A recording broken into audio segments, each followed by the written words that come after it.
let's jump back into it. First of all, hello, thank you for watching. Much love to all of you. Thank you for tuning in. We love to see you here. Zach, not you, Zach, other Zach, thank you for calling me out on all of my bad PowerPoint skills and my echo.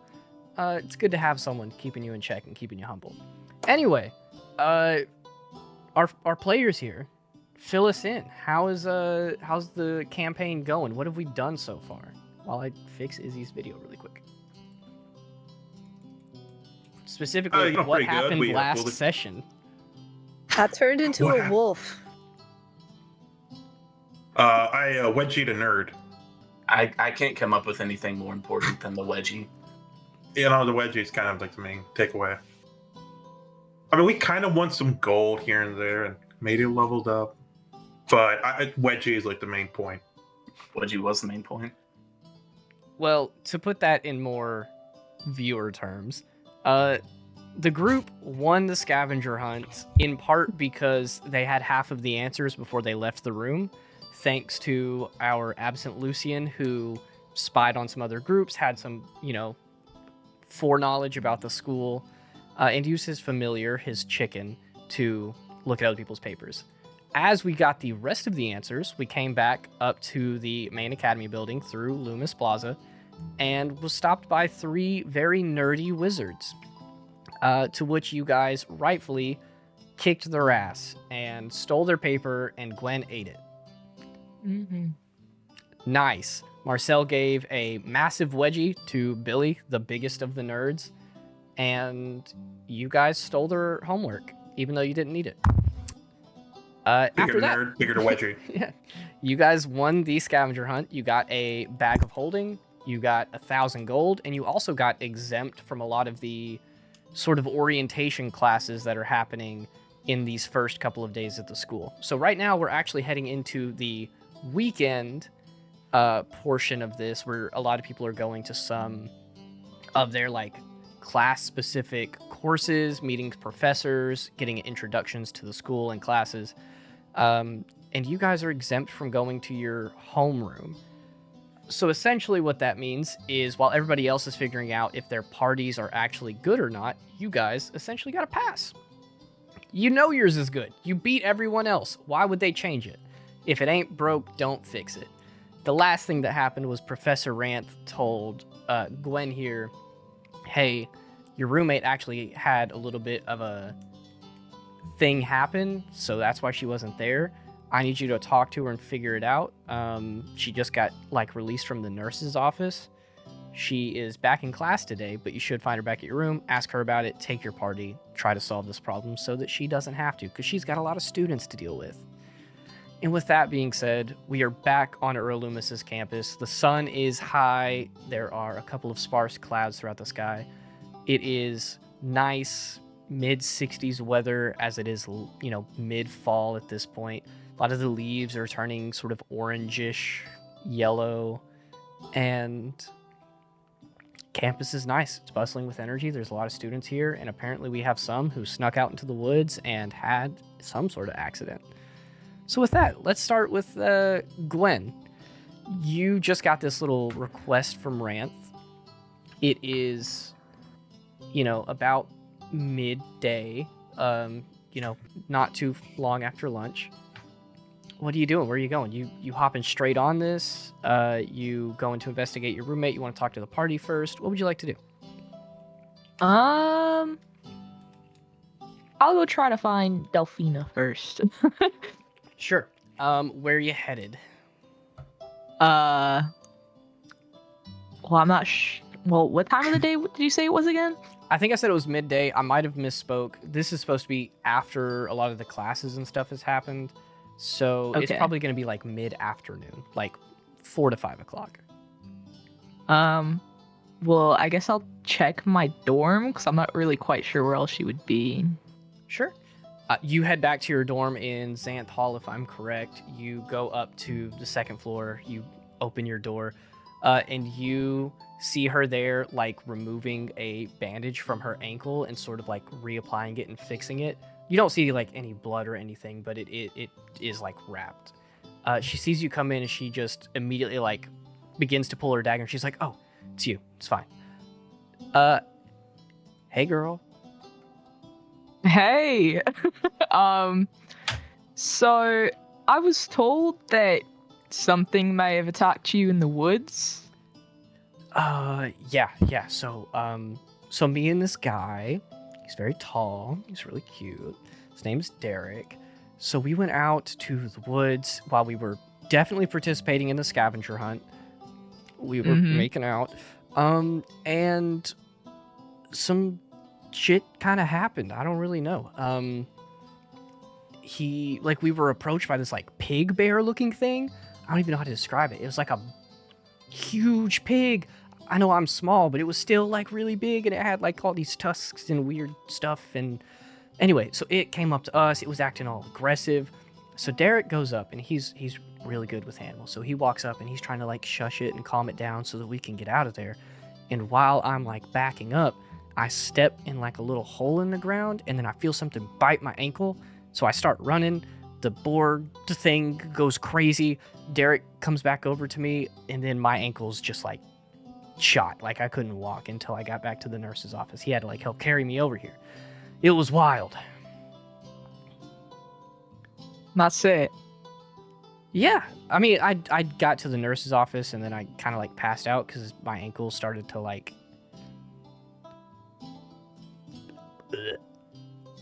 Okay. Do you know where about this was, or? Yeah, it was just like a couple 100 feet north of Rorsch Plaza. It wasn't too far away from campus. You know, we snuck off, but we didn't like sneak off. All right. Cool. So how's the boy? Oh my god. Girl, listen.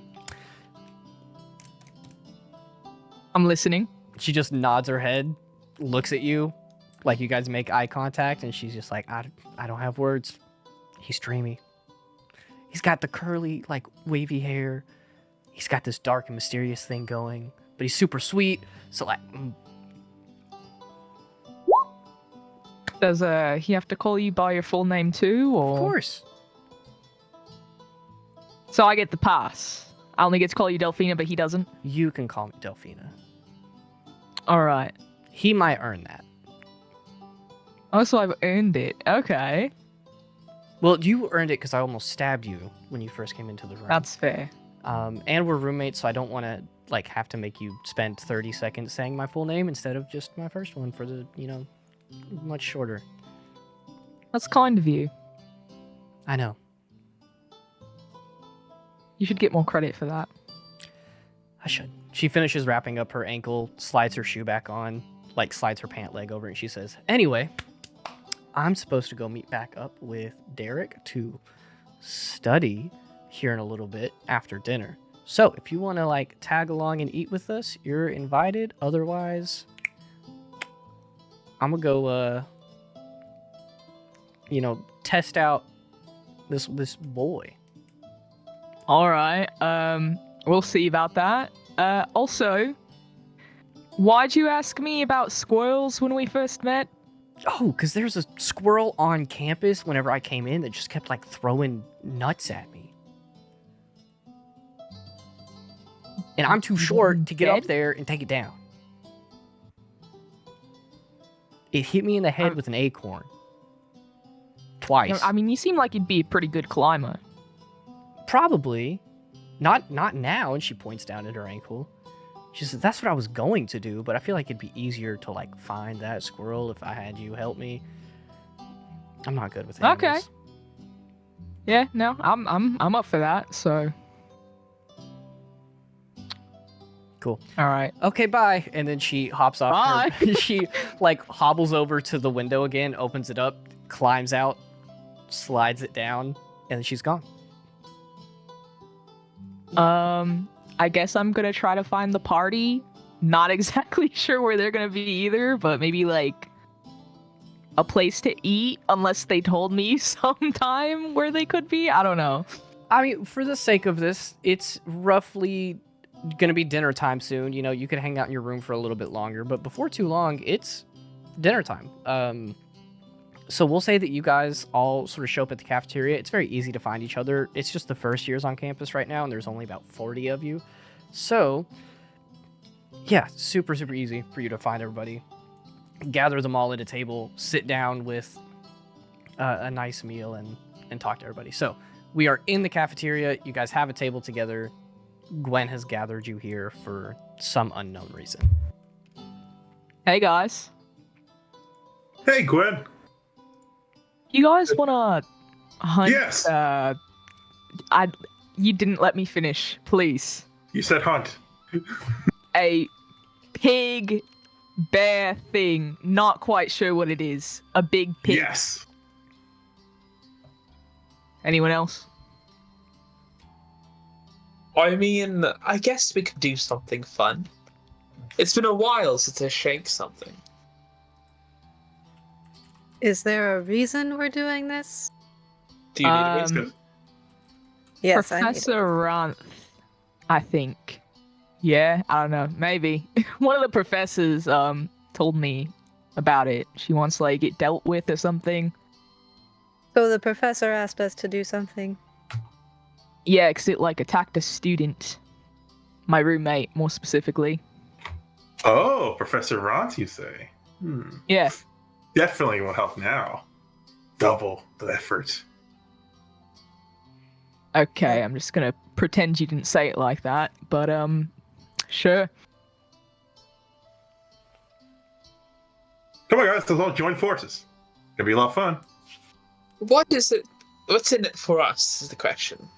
I don't know, maybe extra credit or something. I'm just guessing. Extra credit. Don't take me up on that. I'm just guessing. I'm pulling that out She my said ass. it. She said it. So if we're gonna get extra credit, guys, and it's all What? right. What is credit worth though? I don't think it's really. I don't know. Trust me, you need it. Okay, I'm pretty bad at school already, but I'm passing poetry though. I didn't really think of you to be a poet, to be honest. I'm a poet and I didn't even know it. Yes. Gwen, I'll come with you if it gets me away from this table. But I'll be following you though. Same. I can walk faster. Well, I guess we should get going then. If we're hunting down a man big paw thing. Marcel looks to Rosarius. Come along. We need you. I'll join you, but only because the professor asked, not because I want to spend time with any of you. All right, Team Gwen, off for the adventure.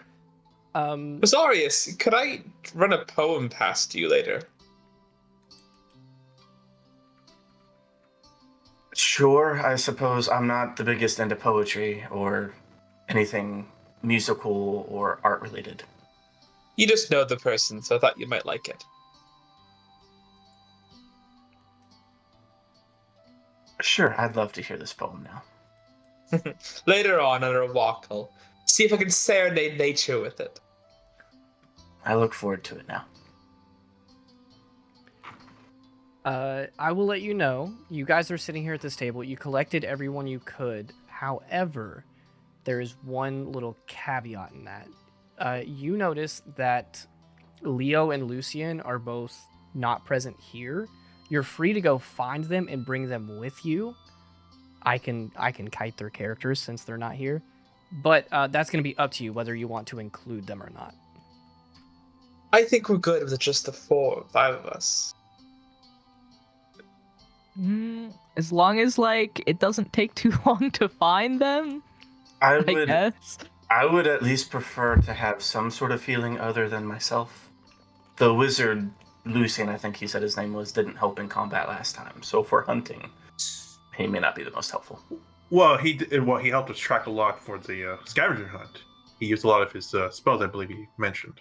Yes, if only we had 2 nature-based people in our party that could help us with the hunting this time around. I'm more of an urban individual, so... Don't worry, you would never have been the person I was referencing. That's because you don't know me. I know my way around other streets, though. Anyways, I don't think there's any streets in the woods. I'm sorry. I Fair. mean, there might be a road. do we want to find the healer then? Honestly, Leo did help me a lot in that fight, so yeah, I would like him to be in a group too. As much as I distrust him, his spells are helpful. Is it because he's orc? I believe he's a half orc, but no, that wouldn't be the issue. Wait, he's a half orc? Anyways, Did you ask? Or did he tell me? Wait, can full orcs be clerics or only half orc can be clerics? Can all orcs be clerics? I'm gonna get up and head towards the hall where clerics are housed. Please. Sure. I mean, I'll say that the first thoughts that come to your mind are there are a couple of different places he could be. He could either be in his room, which would not be hard for you to find. He could potentially be in the chapel, or there's a shot he's in the library, but you'd be more likely to find Lucy in there. So I'll let you decide where to go. I'm not heading to the chapel, so I'll head to his room. Yeah, you go to his room. I'm gonna say, if Rosaries wants to go alone, you can. If anybody else wants to join, absolutely feel free. But you and whoever else joins shows up at his room, knock on the door, and he opens it up as he's like getting his stuff off from classes and like putting his armor down, and he was doing a little reading before he ate. But he opens his door to you guys and he just says, "Yes."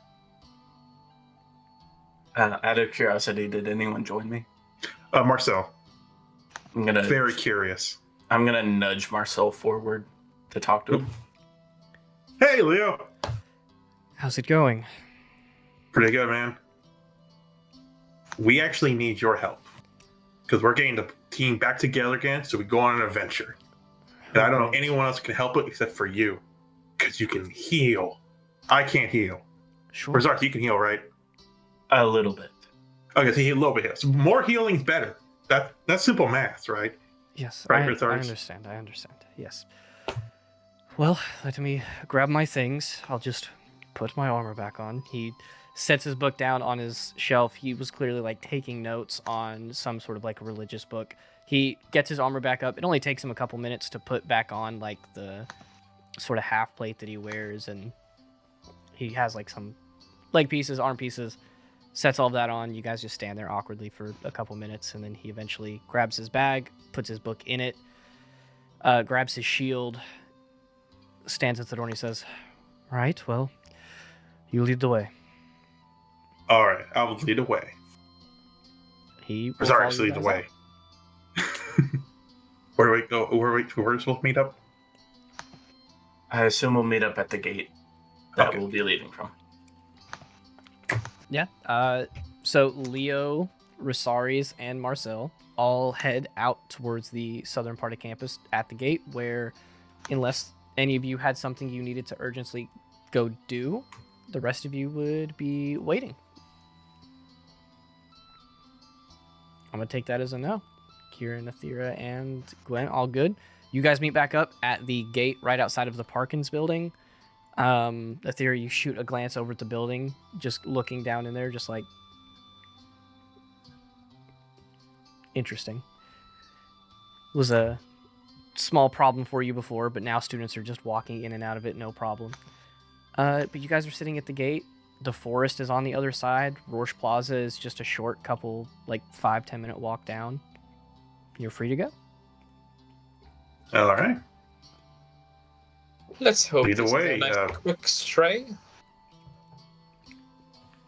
As you guys start to walk, Leo sort of goes towards the back of the group, pulls out his book, and continues like reading as he's walking, using you guys in his peripheral vision to guide him, taking some notes on a piece of paper in the book.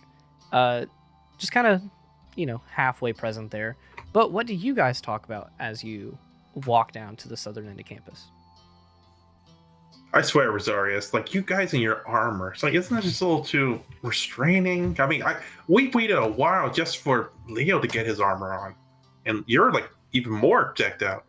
That's why I never take mine off. Even when you sleep? Or take. Especially do- when I sleep. Do you shower?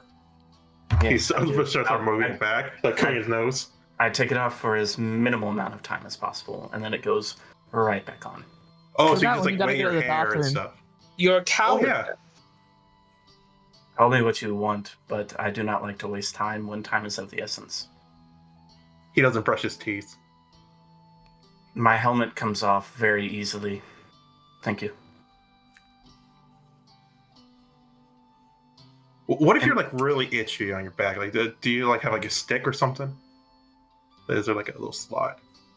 Are there any other questions that I can answer for any of you that are pertinent to our current mission? Oh, never mind. Ranger Okay. Druid, would you mind leading the way then so that we can continue on the mission and stop asking me pointless and pedantic questions? So good. While we march, I have a poem to present to Zaris anyways, so nice entertainment, right? Gwen and Etheria, you both know the way to Roche Plaza. Not like there's not a path, cut through the forest where most students walk, but you guys just sort of take front on this and leave Marcel, Kieran, and Rosari's a couple feet behind. But Kieran, yeah, sure. What is this poem that you have for us? For So Rosari, after specifically. meeting this beautiful friend of yours, Kada, I think her name was, I decided to write her a poem to see if she'll go on a date with me one day. What do you think, Rosaris? Do you think it's gonna work?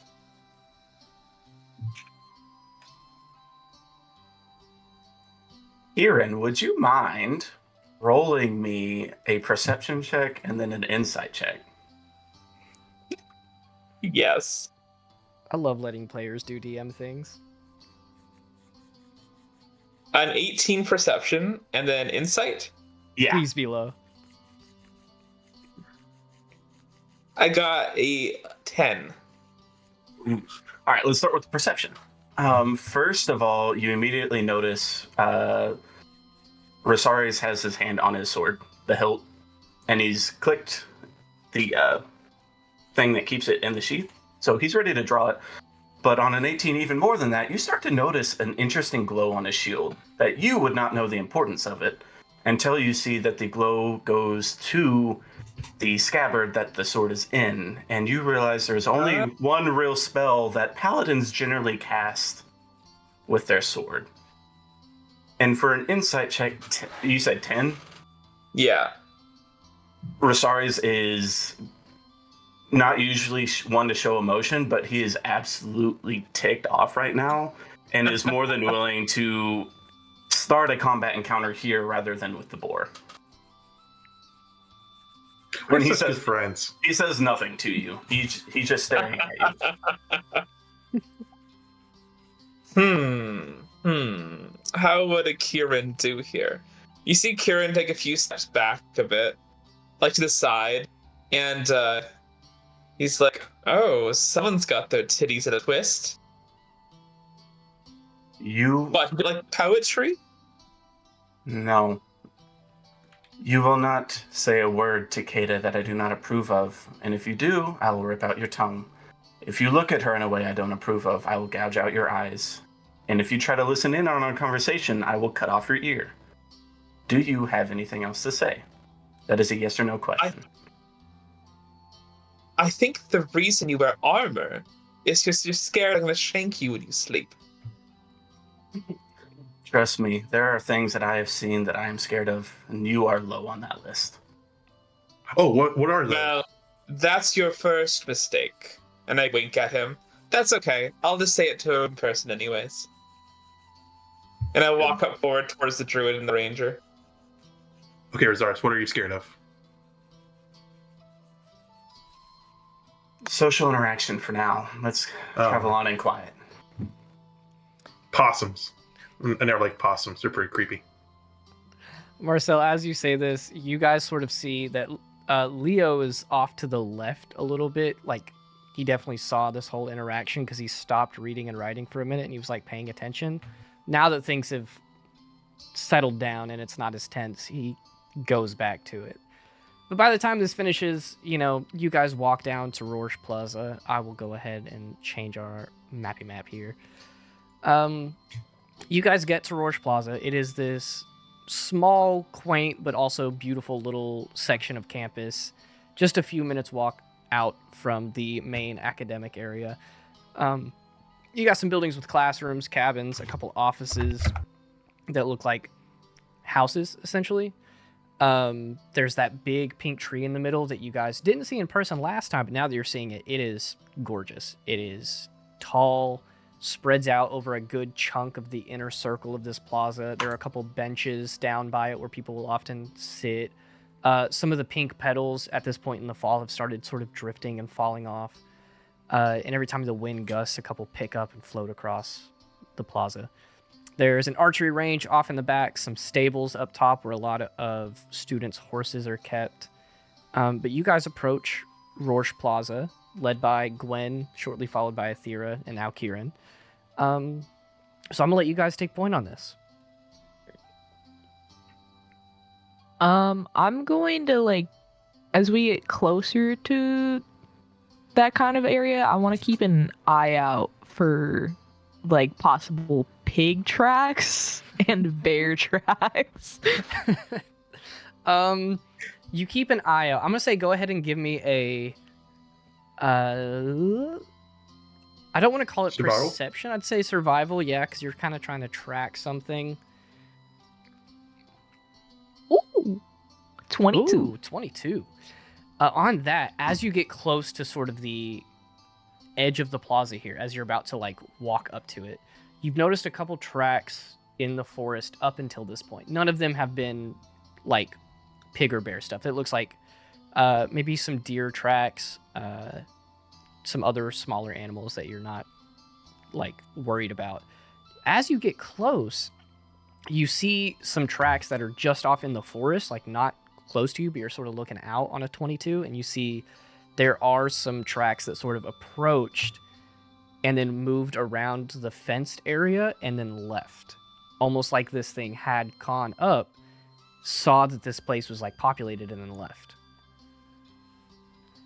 Okay. But you at least have a semi-warm trail that you could follow. All right. Could I get closer to them and look? Yeah, if you want to go up and investigate it, you see that it leads off into the forest towards the northern-ish area, like Delphina had said, and then you could just follow this along. There's not a path necessarily, but you can clearly see that this thing had moved around the forest. All right. I just want to try to follow the freshest looking things. Sure. I'll just say it's going to take you guys at least a couple minutes to catch up to this thing, if any. You are watching and taking lead on that sort of, following the tracks and seeing where to go. I'm going to ask the rest of you what you were doing, because that actually does impact what's going to happen. So, the other, hypothetical 6 people, it's very more closely 3 or 4. What are you guys doing as Gwen is very clearly picked up a trail and is following that? I will be following close behind her and similarly looking for tracks and stuff and keeping aware of the surroundings. Sure. For you, I'm going to say give me a perception check, and then we'll see what everybody else does. Marcel, Kieran, Rosaris, you guys do anything specific, or are you just silently in the back? Marcel's actually really really enjoying the look at the tree, and it's wow, it's a really nice tree, man. Rosaris, look at the tree. Rosaris, get over here, look at the tree. So nice. I walk past them and I try to stay close to the 2 in the lead, and I just have my sword finally drawn to be ready for a fight. Cool. He's Marcel, gotta do some also give me a follies. perception check. Athera, what'd you get? A 7. Nice. You're just Yeah. kind of following in Gwen's footsteps. You're not really picking up on anything that she doesn't seem to be regarding. You see a couple occasional broken branches and stuff, and you're like, oh. And then Gwen's already nope, move past that. I'm on to the next spot. 11. She's the ranger. Nice. On an 11, Marcel, that's a nice looking tree. That's a nice looking tree, That man. is a nice looking tree. It's not the pink one in the middle of the plaza, but you found a nice looking tree out there I in the know. forest. No wonder they had this tree here. Yeah, it's definitely put there on purpose. You get a little distracted by that tree and have to like jog to catch up to everybody. Oh no! First, Marcel like puts his names on it. Yeah. Sure. And it has that. Yeah, absolutely. You like carve your name into a tree outside of Roche Plaza. Love that. I'm writing that down. Kieran, what are you doing? Kieran's just I'm just gonna be sitting around looking at things. I kind of look at Rosaries every now and then and look at the hippies in the front and go, I love this party already. Nice. So you're just kind of taking in the people and what they're doing. Yeah, I'm not really. I'm just trying to get my feel of everyone right now. Sure. Yeah, absolutely. So you guys continue on. Gwen, you follow this trail a little bit until eventually things get a little more complicated. You're following this one set of tracks, and then you come upon a section of the woods where it seems like it splits off into different areas. Like you could follow it either to the left or to the right from where it's heading right now.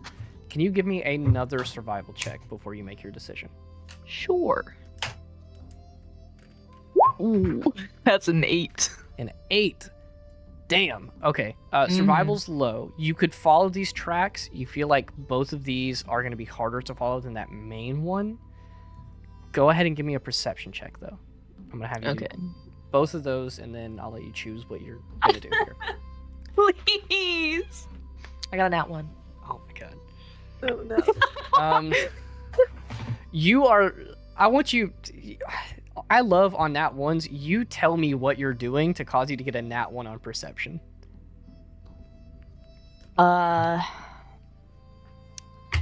Dang. I think I maybe feel like I get caught up on this one really weird and strange looking track that I'm like, what is that? What kind of creature is that? But it's just a bunch of tracks just kind of mashed together. Yeah, you start looking really hard at this part where clearly this thing has just walked over multiple times, and you're like, oh my god, it's evolving and growing. Like it has 8 legs. Yeah, you like low key start not panicking, but you're like, I don't know what to do from here.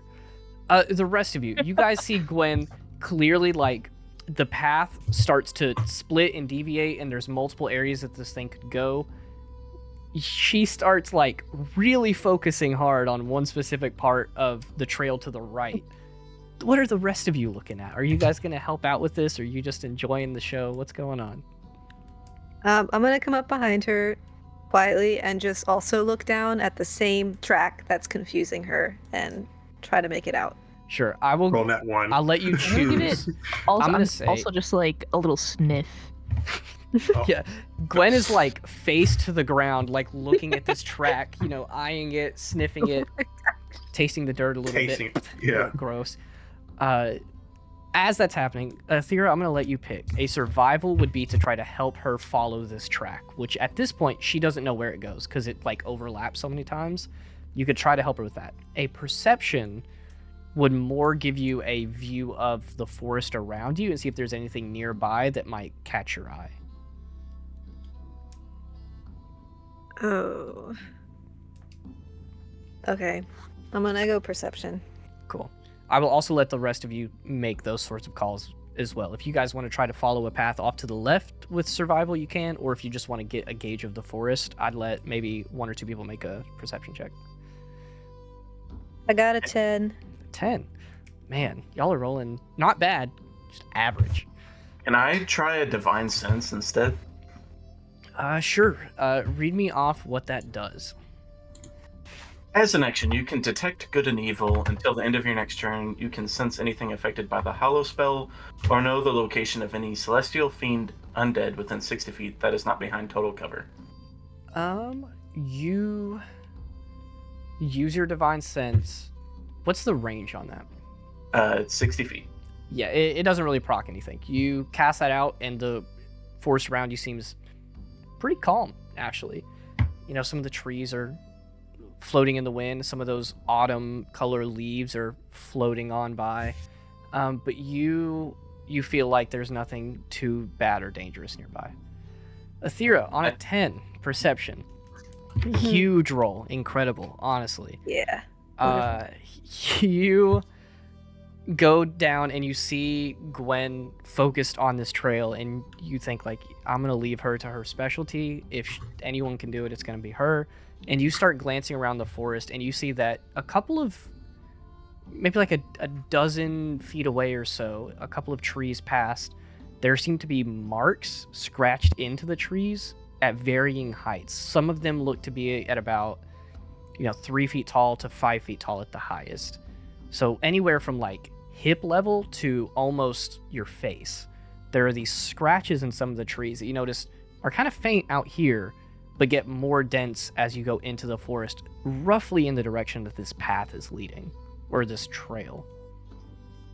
I'm gonna go over to the trees, not saying anything, and just kind of like touch it. And in my head, I'm going, I swear, if it's Marcel's name, I'm gonna light this tree on fire.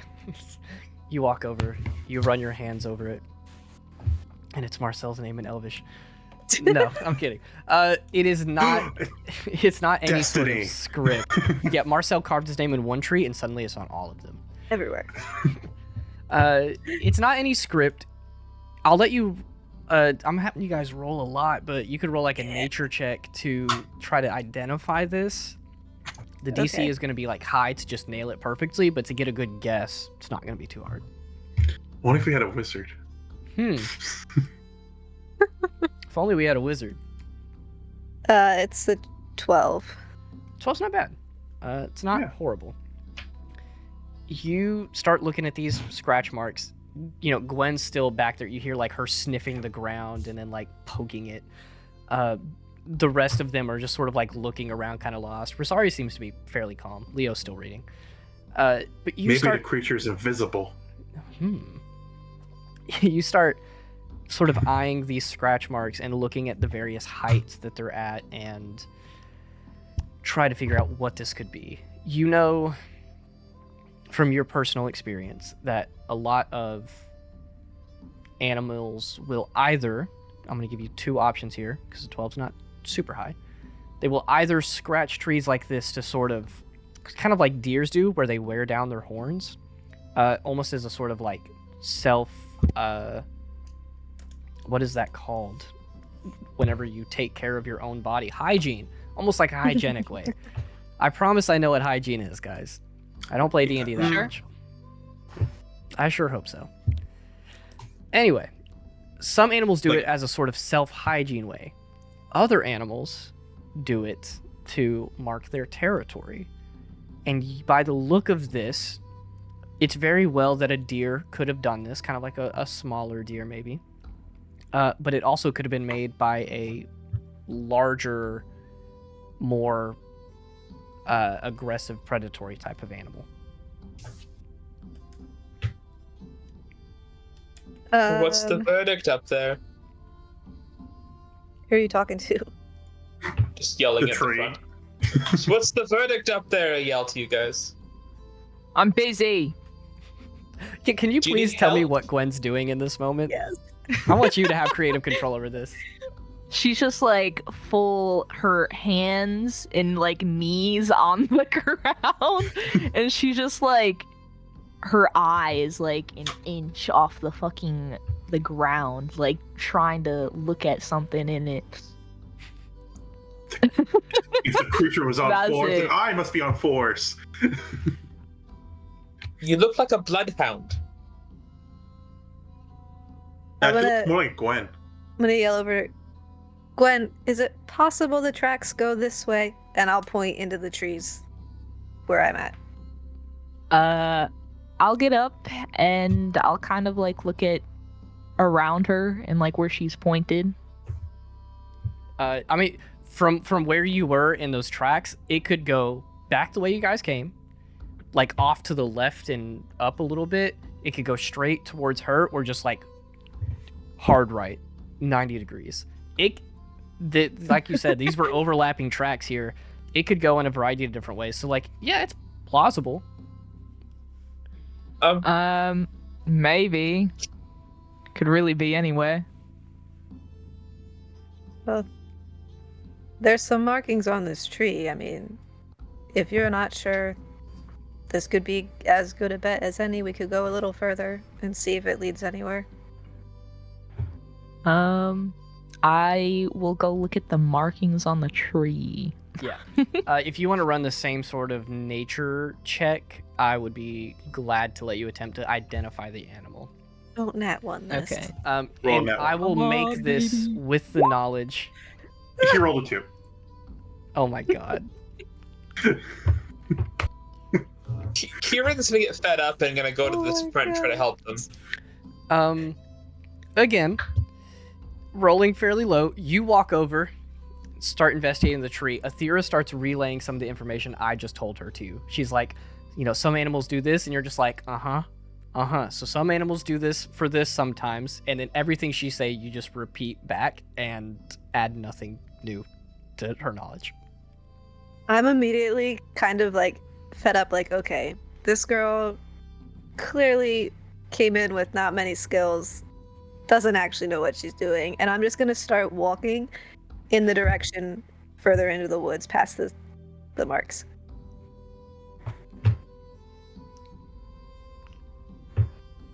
They were just walking by themselves. I was just like Yes. watching. Yeah, do the rest of you follow? Gwen, you're still there. You're like, honestly, at this point, like the things that Athera told you, you probably wouldn't have guessed. You would have thought that like some bear used it as a back scratcher or something. I'll just follow her, but kind of a little bit far back. Gotcha. So you're given a little bit of distance there. The rest of you, Leo's just gonna follow where the majority of the group goes. So what are y'all doing? Yeah, Marcel's okay, let's follow Tara. We're making progress. Yeah, as soon as the theory took off, I was just gonna be on her heels, I guess. I don't know where I'm going, so.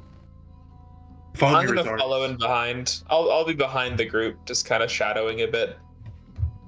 Word. So yeah, we kind of have like a spread going here. Athera's leading the charge. Gwen's not too far behind. Marcel's following along. The rest of you sort of, pepper a trail through the forest as you go. You guys start walking. And I'm going to pull up my quick reference here because I need to know. I believe, Athera, you have the highest passive perception. I better would. I really hope you do. I mean, I have a 10 for passive perception. Yeah, That- higher that's- than yours. that's pretty good. It's I not got an negative. 11. Oh, never mind. I bow down to the Boy, king. I'm a 15. Yeah, I think a 15 wins this group. Oh, okay. Okay. That's kind of depressing. Yeah, But it beats even Leo's, and he's the only other wisdom-focused person. So, with that being said, you guys begin to follow this trail. Athera, it's hard to state, but in some spots of this trail, it looks to be like something started digging into the ground. Like, not directly where the footsteps are, but almost like right beside the trail. It will like veer to the left, and then right in front of where it had just veered, it looks like something started digging. It's very strange, and you don't really know how to place that. But you continue on, and you start to notice that happen just every once in a while. Like, it's happened 3 times now, and you're starting to think it's not a coincidence. Can I go over to one of like the holes that have been dug and just inspect it, see if I can tell what the purpose was? Yeah, if you want to tell me how you inspect it, that might determine different rolls right there. Yeah, I'll like see how deep the hole is. If they dug a hole and then I don't know, used it as a toilet and covered it up, or if there's like food or something. Yeah, you go in. I'm not even gonna make you roll for this one because this is like there's no point. On a nat 1, you would know that you start to mess with this hole a little bit, moving some of the dirt around. And it's not that... Actually... Hmm. I lied. I'm gonna have you give me a roll. There is not a failure option here, but there is a extra success option. So give me a either investigation or nature. Some of those intelligence-based skills. Oh my gosh. Nature for 6. Nice. Yeah. We're gonna change our group name to the High Rollers. All right. On a 6, you start messing around with this. And it's not that you're really testing how deep it goes, because you keep pushing like your finger further and further in, and it gets up past your knuckle, and it's loose earth continuously down. Like, you could try to stick your hand in further and see if it's anything more than like half a foot, but you're like almost a hand deep, and it's still like loose earth there, almost like they dug down and then just left the dirt in there. I'm gonna pull my hand out, remain confused about this, and just continue following the tracks forward. Cool. You two are at the forefront of this. So for one last time, I'm gonna have both of you guys give me a perception check. Not necessarily a survival. You guys are kind of heading in a direction, and at this point, with those holes starting to pop up, this trail is much easier to keep track of. I have a dirty 20. I have a 15. Nice. Now we're starting to roll a little bit better. Yeah. Dirty 20 to 15. I'm gonna have you guys notice two different things. Gwen, you are sort of walking behind Athera by a good, 10, 15 feet or so, letting her take lead on this. You are keeping an eye out on like the other parts of the woods, looking at the trees where there's these occasional scratch marks on, again, ranging from like 3 feet to 5 feet high. You sort of like start to run your hand against one, and then you feel a very strange part that feels like super different. You stop for a second and look at it, and in the bark where it had been scratched right there, it looks like part of it's sort of almost black and spongy. Like, it's not just a scratch there, but something else seems to have affected it. It could be a variety of things. You could investigate it to try to figure out more, but you notice that on this tree there's a small spot that's not just the scratch. There's something else that affected that bark there. You see that black coloring. It's got that, like, not ashy, but like a spongy texture to it.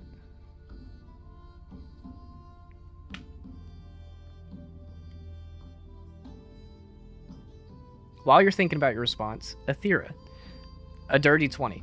You are following, like, your gaze is ahead. You're sort of on the trail, and you're sort of keeping an eye on where you're walking, but you're looking out at the forest to see more of these scratch marks, more of these like little holes in the ground. Kind of sparse, but you're able to follow them well enough. You see off in the distance, like halfway covered by some leaves and like a bush. It looks like you see a head and some tusks coming from a low spot on the ground. Like, this thing is either laying down or crouched or like down low. So you just see like some tusks in the like snout halfway sticking out from some leaves, but you see it probably about 50 feet away. So as you both notice these things, we'll go to Gwen first. What do you want to do about this weird bark situation? Can I like kind of take some of it off and like feel it? Yeah, you take your finger and sort of dip it into like this spot in the bark that has this. Can you make me a Constitution saving throw really quick? Oh Lord. 15? 15's good. You take that little bit out, and you feel it start to like sizzle on your skin and burn just a little bit, and you sort of like flick it off before it does too much. But you look back where you flick, and like the wood starts to slowly corrode and not decay, but like almost kind of burn away at that little bit of like this dark gray, almost blackish just tiny traces of this little goo on the bark. Does it have a smell? You smell your finger, and it's pungent. It's not good. It kind of like sizzles in your nose, almost kind of like how smelling bleach does. Okay.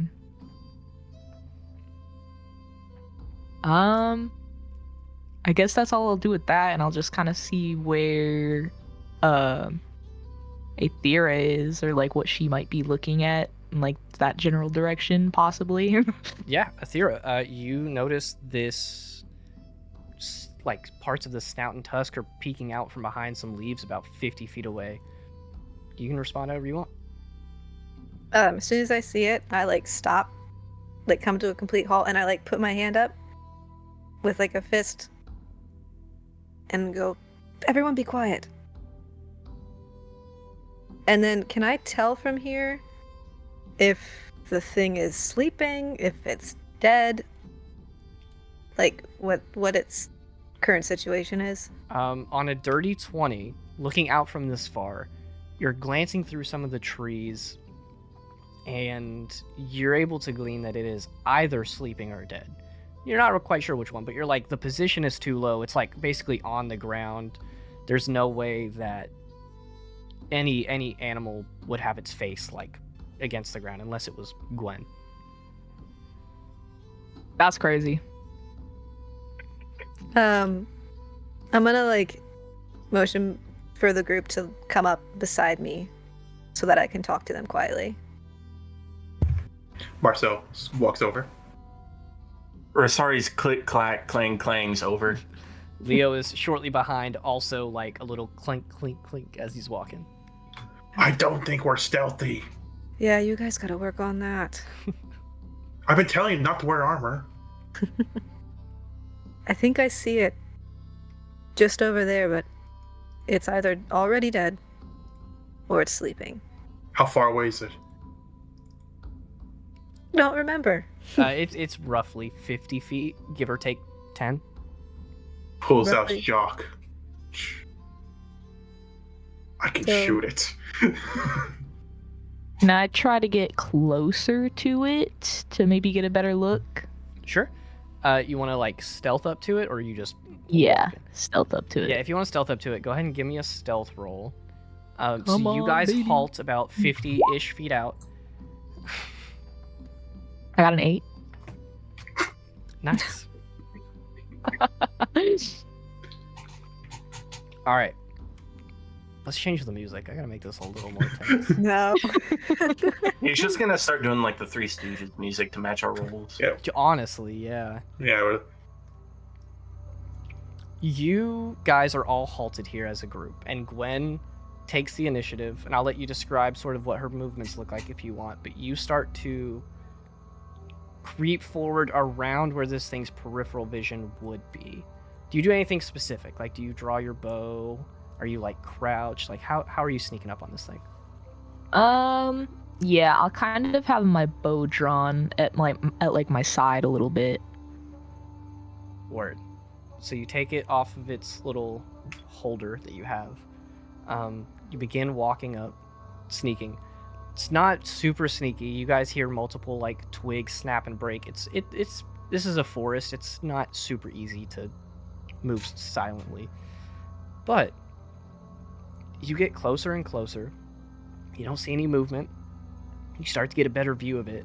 You get about halfway there, looping back around it, whenever you notice that this thing is definitely dead, because you see a large chunk of its side, not just out, but a lot of the fur and the skin around where this thing was either like bit or clamped or something is charred and black. And the insides are also the same.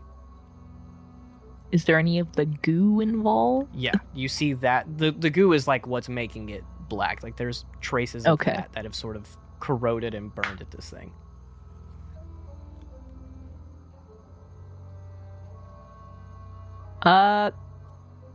Well, it's dead.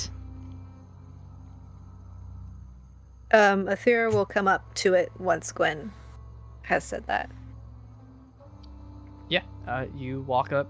a little more confidently at this point, and you also see that this thing was very clearly like killed by something, by the same thing that sort of black acidic goo was left on the tree by.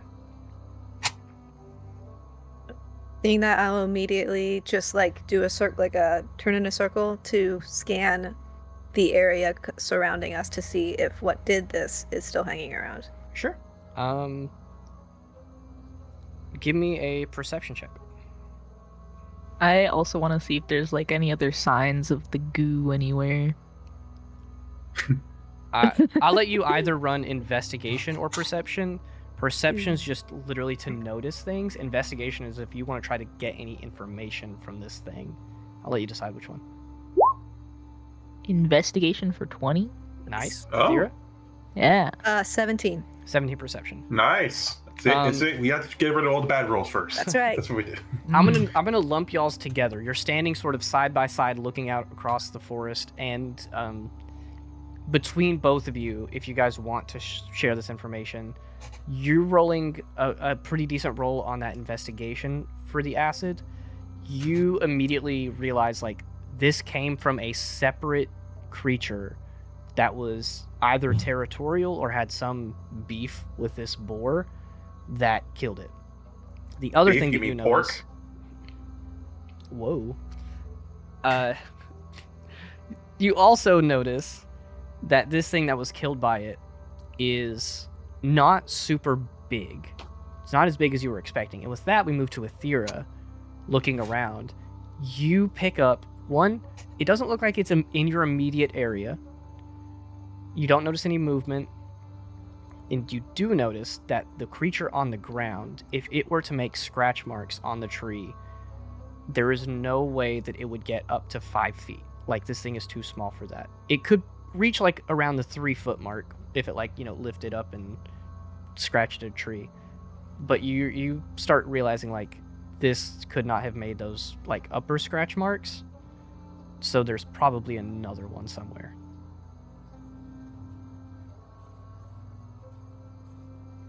I'm just going to turn to Gwen and go, there's definitely something else out here.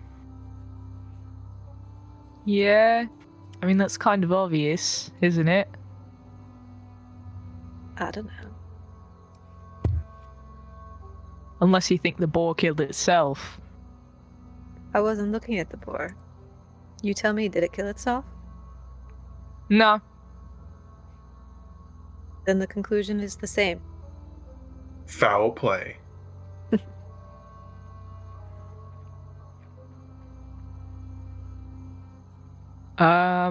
Well, we could either keep looking for whatever this is, or we could just, for now, take the ball back to Professor Ranth and see if maybe she has any information on whatever this is.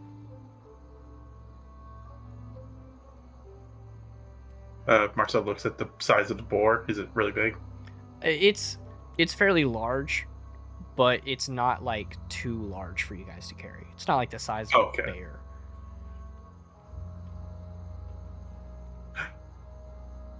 Wait, maybe we could lure it out if one of us turned into a boar.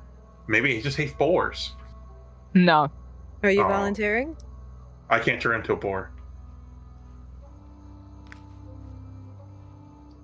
Can you turn me into a boar? I don't that's think how. I've learned that one.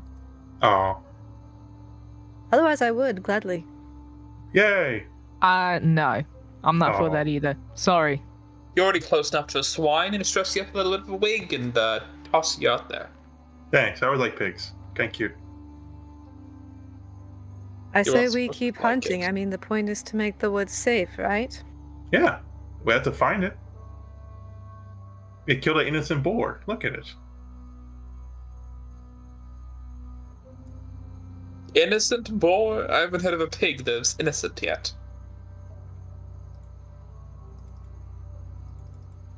Wait, so you're saying this pig might be guilty? What did it do? Guilty of swinery, of course. Oh yeah, swinery.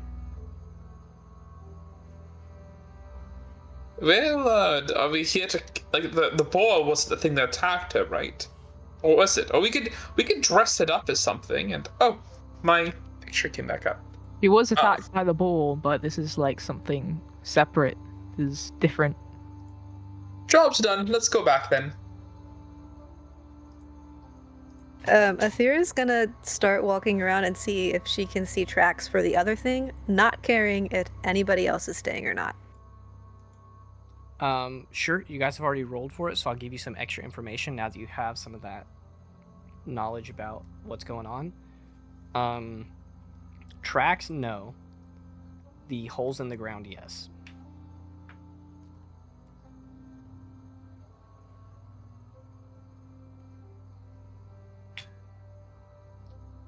She's making note of that, and she's gonna wait and see what everybody else is doing and what shakes out here for a little bit.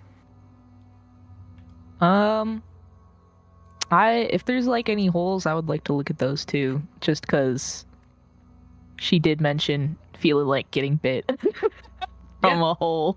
I'll let you sort of, for lack of a better term, investigate this however you want. You don't have to roll an investigation check. If you want to roll a nature check, that's more to try to figure out what kind of beast or animal this could be. An investigation check would be more like trying to get information from the hole itself, like where it maybe leads, how deep it goes, stuff like that. I'll let you roll both, honestly. Yeah. They kind of lean into one another. I was hoping to like put it into one roll, but I think those are two separate things. Okay. Can I investigate another one with my own way of using my sword and stabbing it into the dirt? Sure. Cool. My investigation's a 4. Nice. Perfect. My passive investigation's a 12, though. Ooh. I don't know if we're doing it that way, but Nope. damn, that's crazy. 14 for nature. Sick. Easy on that low investigation. You stick your whole arm in it. Rosari's, you stick your whole sword in it, and it definitely turns and goes somewhere else. It doesn't go straight down, but it's definitely not just a hole. It's probably a tunnel. For your nature, you could think of a number of creatures this could be.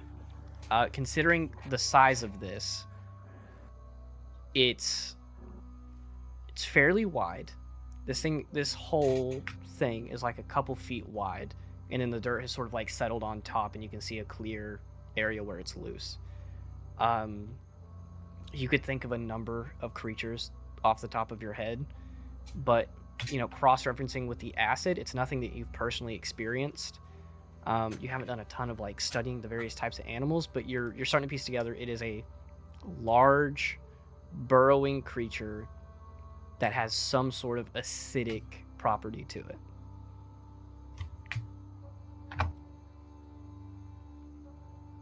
Also, when I say large, I mean that literally, as in the not a medium size, but a large size. Okay. Yes. Not medium large, just large. Mm-hmm.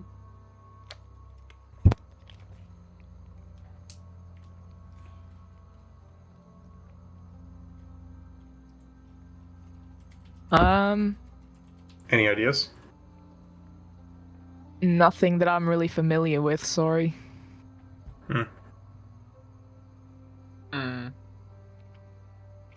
How deep is that hole, Rosarius?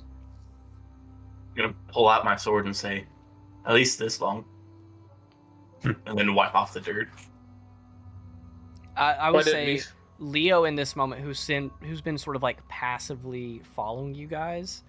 I think he has.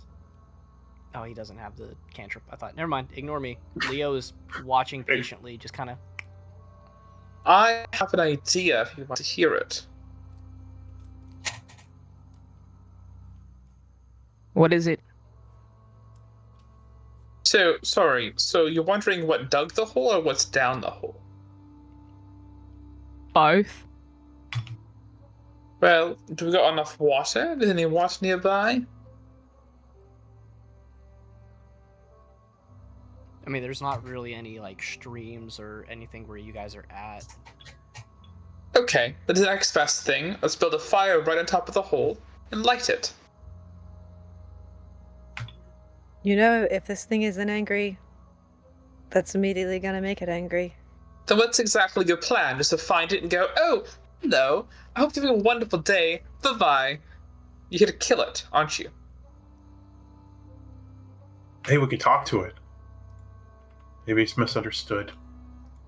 I mean, I Right. still think maybe we should just take the ball back and see if there's any extra info, and then we can come back after.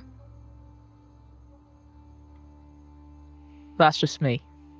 I think we're done and we should go back for a reward. Who cares about what I think? Bazaris obviously doesn't. Actually, maybe he does. Who knows? For once, I can agree with you on that last part. I think we have a mission either way, and the mission was to make the forest safe, regardless if it's the boar or not. Yeah. And if it could kill a boar, it probably is more dangerous than a boar. And that being out there is dangerous. Besides, Kieran, if you're looking for a reward, the boar wouldn't get us much. Whatever killed the boar might get us a better reward. So, building the fire then? Sure, I don't have a better idea. Wonderful. I'll grab some kindling over here. I'll pick up some sticks. And, does anyone have any flint with them or fire spell?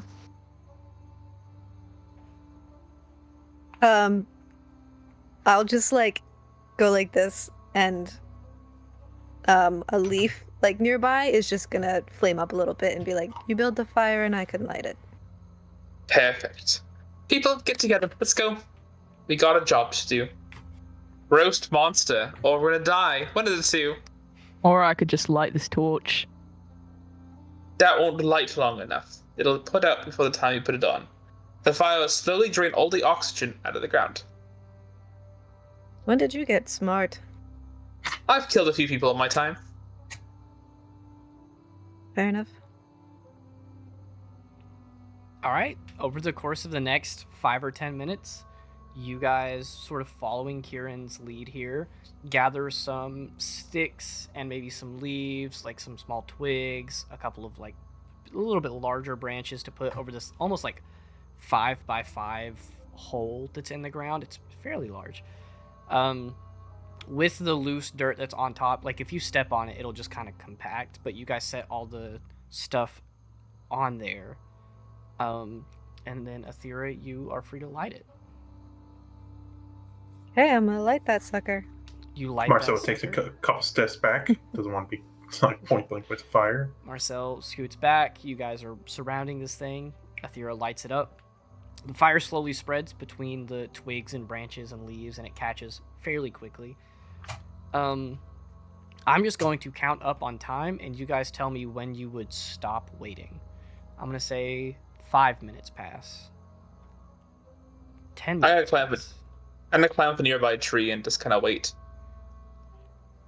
15 minutes pass. At this point, the fire is starting to smolder. You guys can continue to add to it. You could let it die. Marcel's already asleep. Marcel's sitting against a tree, just conked out. Maybe there's nothing down there. Yeah, the fire begins to sort of smolder out. It eventually just turns to ash and, goes out. You climb down from your tree, walk over to it, and doesn't look like anything's happened. Well, should we go back now? I think supper's about due any time now. Huh? I mean, there's a yeah. whole track of these holes. We didn't even follow it to its end. Not to mention the sort of line of the scratches on the trees that you guys have been following. I say line, it winds, it's a path. That could also still be followed. Oh, okay. Not to So mention that's- we've already eaten dinner. Yeah. Oh, sorry. Just follow the trail. Fine. Whatever. And I'll follow the scratch marks more specifically over the holes. Yeah, they lead in the same general direction, but if you want to focus on following those, that's totally fine. So Gwen, you lead the way? Yeah. I will follow. I'm very not close behind confident her. in my rolls anymore, but yeah. I'm not going to make you roll for this. You guys have already picked up on the trail. I'm not going to make you roll to just continue on what you've already found out. You know what you're looking for. You're a ranger. There are some things that you can just do. You're looking out for these scratches in the trees. Going on, you begin to notice that those lower scratches aren't really here anymore. It's just the higher ones that are like 5-ish feet in the air. You follow it for a little bit. It sort of winds and loops around until you get to a point where you start to see the trees open up, probably about 100 or so feet in front of you. It looks to be like there's a small clearing. There's still some trees in the clearing. It's not perfectly open, but these scratch marks seem to head into there. Athira, I'm assuming you're also sort of up top with this as well. Yep. Cool. The very sporadic, very sort of not super rare, but like you've only noticed 3 or 4 on the trip here, and it's taken a couple minutes. Those are also leading in the same direction, and you see that there are, as you guys are approaching, through the trees, you notice at least one hole out in this clearing. And then, Gwen, you also notice that these, scratch marks on the trees go the same way. Seems like this clearing is what's, your destination for now, at least. Okay.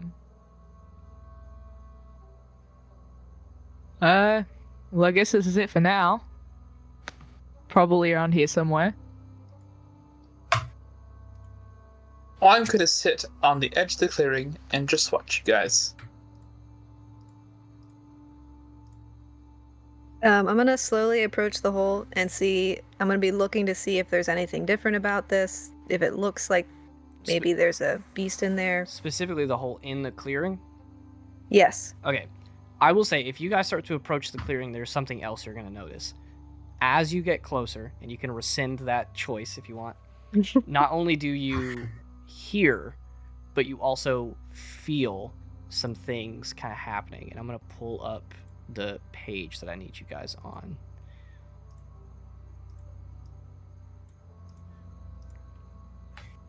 So this is kind of an overview of the clearing. There's a couple of these holes here. The first thing that you guys notice is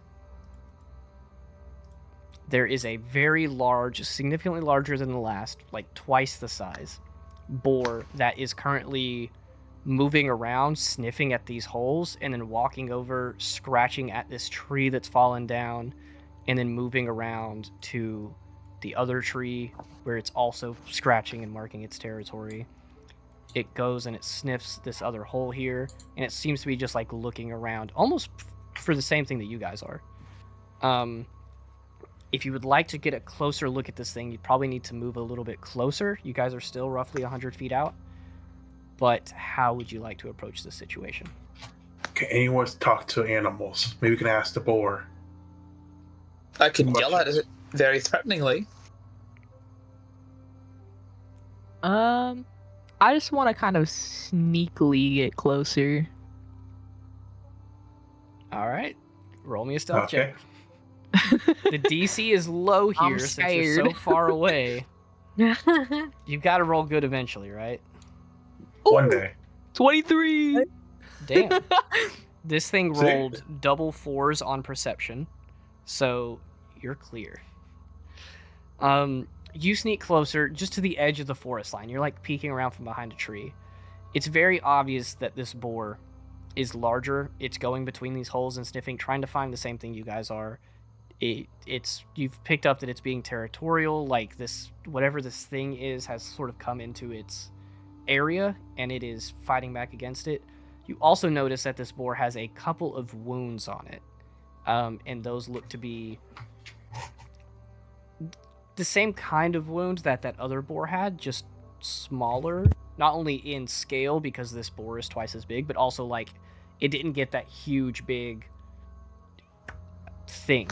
It got like snippets on it, and you see parts of its fur have that like smearing of goo and like acid burning on its skin. So it looks a little wounded. Okay.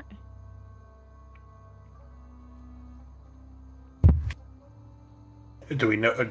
We know it, or only Gwen knows? Gwen could easily relay this if she wants. Oh, okay. Like, she could just walk back and tell you guys. Yeah. I'll do that.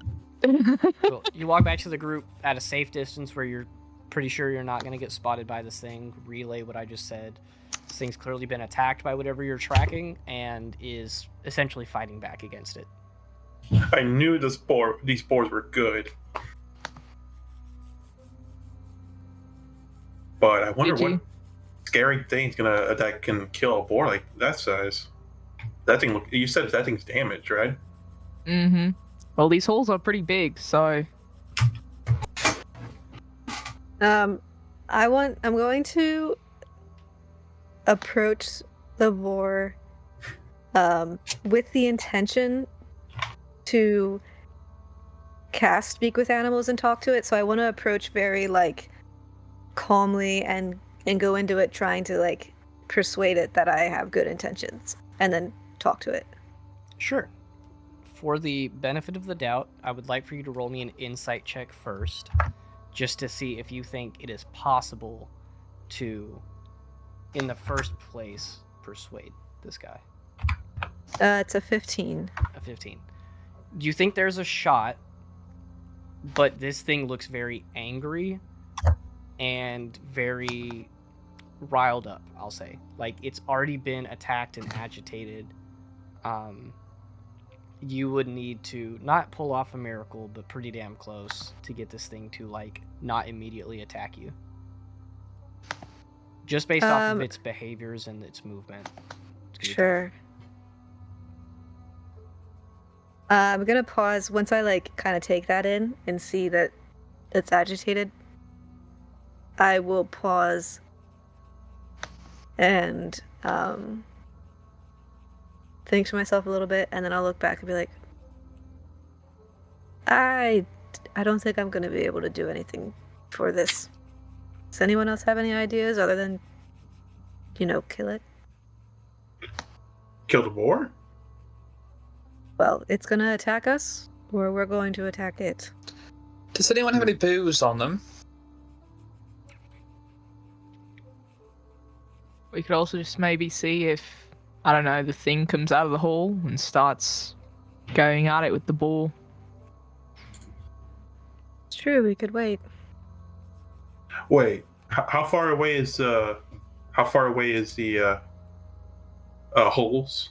Okay, can we see the holes? I'm gonna say you guys are about roughly 100 feet from the tree break. Okay. So the edge of this map that we're working with. I'm gonna say you guys are off to the right side over here, about 100 feet away from the edge. Yeah, because we all assume that maybe the monster is here, but it's underneath, because that boar seems very relentless to stay in that area. I guess we should get closer, and I'm thinking of putting maybe a dancing light over the holes or something, maybe to try to fetch it out or something. Maybe that will agitate it. Whatever is in those.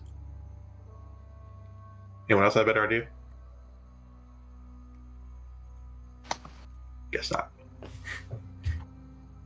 So Marcel will get to the point where he's at least 120 feet from the furthest hole, so you can put him on a map for you think.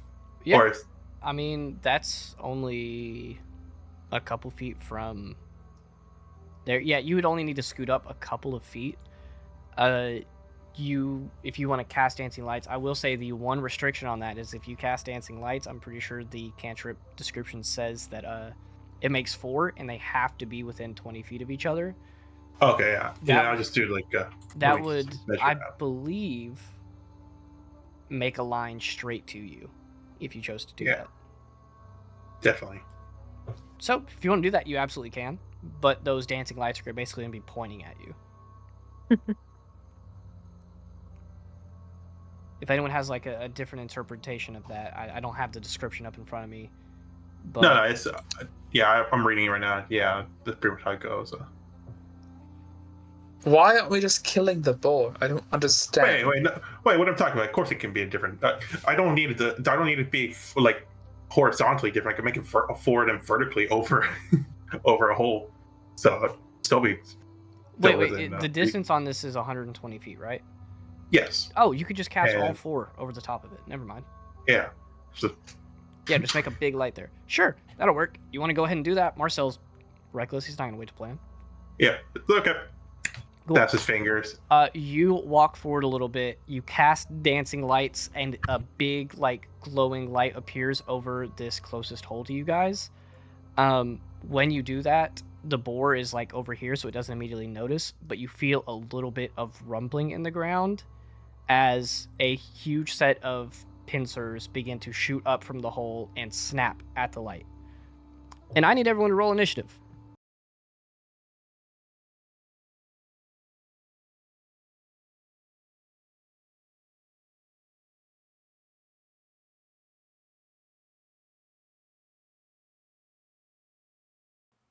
Shut up, Shorty. I know exactly what you're talking about, Zach. Anyway, we're back. There you go. Find your character. Bardley. That's you. Combat time. I believe we have everybody's initiative in here, correct? I can't see anything for initiative. I mean, I have the turn order pulled up. You might have to click on it to have it show up on your screen. If nothing else, No. I have it to reference. I can let you know when your turn's coming up.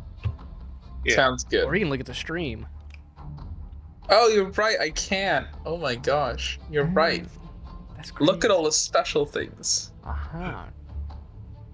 Anyway, let's jump back into it. The last thing that happened, Marcel cast dancing lights above one of the holes of this strange creature, to which it very quickly leapt out of the hole, or at least its head did, and its very large pincers clasped around the light, not necessarily dispelling it, but shunting it off to the side, splitting it from its large globule to multiple different small pieces.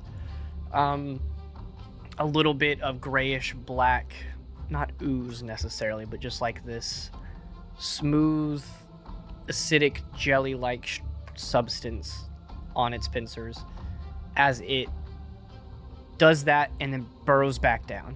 You are not able to see its full body, but it quickly goes back down. At this point, the boar does turn around, and then I wonder if I can. Oh, I thought that would be cool. It turns around and it looks at the spot where the Ankh just came from. Surprise, it's an Ankh. There's a picture there. You're welcome. And it will immediately dash over as it goes up. It runs at it, and then it disappears again. At that point, you guys are free to take whatever actions you want. Again, Marcel, you are about 80 feet from the tree line. The rest of you, I'm just going to say everyone's 80 feet to make it easy. What would you like to do? I will also let you know, mechanically, if you guys attempted to sneak up on it, we could have you not be detected. It does not know you're there yet. I think I'm gonna sneak up to the trees and kind of hide in this tree here, if I could. Gotcha. Let's get a head count. Who all is wanting to sneak up to the trees? We're in a loose. Marcel will try. All right, Kieran, Marcel. I'll try. And Gwen. If you three will give me a stealth check. Kieran, Marcel, and Gwen. I'll put you guys down lower. We have Leo, Athera, and Rosaries sort of up 18. above. You rolled a Got an survival 11. check, Marcel. Oh shit! Just add your stealth to it. Okay, so keep the die roll. oh, so yeah, it's a 19. Oh my god. Please be a nat one. Please be in that 10. one. I rolled Oh. a 10 in total. I wish it was a nat one. I know. You know what? I'm the rogue. Of course I get a roll though. Gwen, what we got for stealth? 11. 11. 10, 11, and 18. 19. 19. Sorry.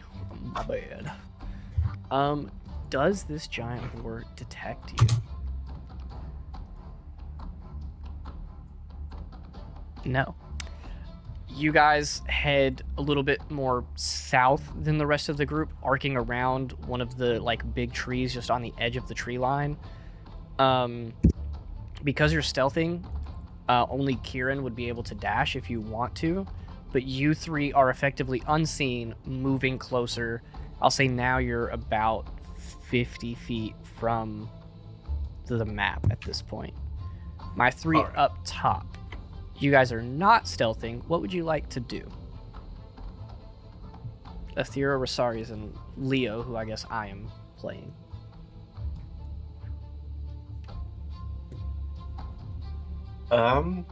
I guess I'll see what Athera's gonna do.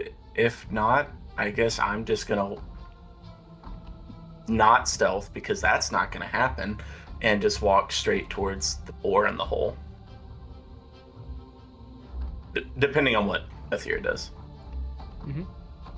Yeah, I'm not really visualizing where we are and why the other three just moved down further on the map. So can you just explain a little bit more? Sure. You guys were all grouped together, and you guys are about 100 feet off the edge of this map to the right.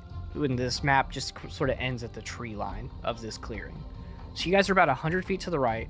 The other three, trying to stealth, moved away from you and moved further south and are like looping around. So they're going to be not right beside you, but not super far away. So that if you guys get detected, they're probably still fine. Okay. Then I will also try to sneak up, but I'm not going to go down. I'm not going to go south. I'm just going to go straight ahead so that our parties stay kind of separated. Sure. I will let you know that neither Leo or Rosaries appear to be attempting to sneak. You could do it, but it would immediately be negated if they failed their, like, a stealth check. Can I stay behind them just like 10 feet? Like, I'm fully aware that they're going to make themselves probably known, but I don't want to be in front of them. Yeah, I will say, for the sake of this, Leo and Rosaries are probably going to end up moving up. Because you're not taking any real actions here, you could probably dash. If you don't dash and instead use like a hide action, you can stay 30 feet behind them and probably stay hidden.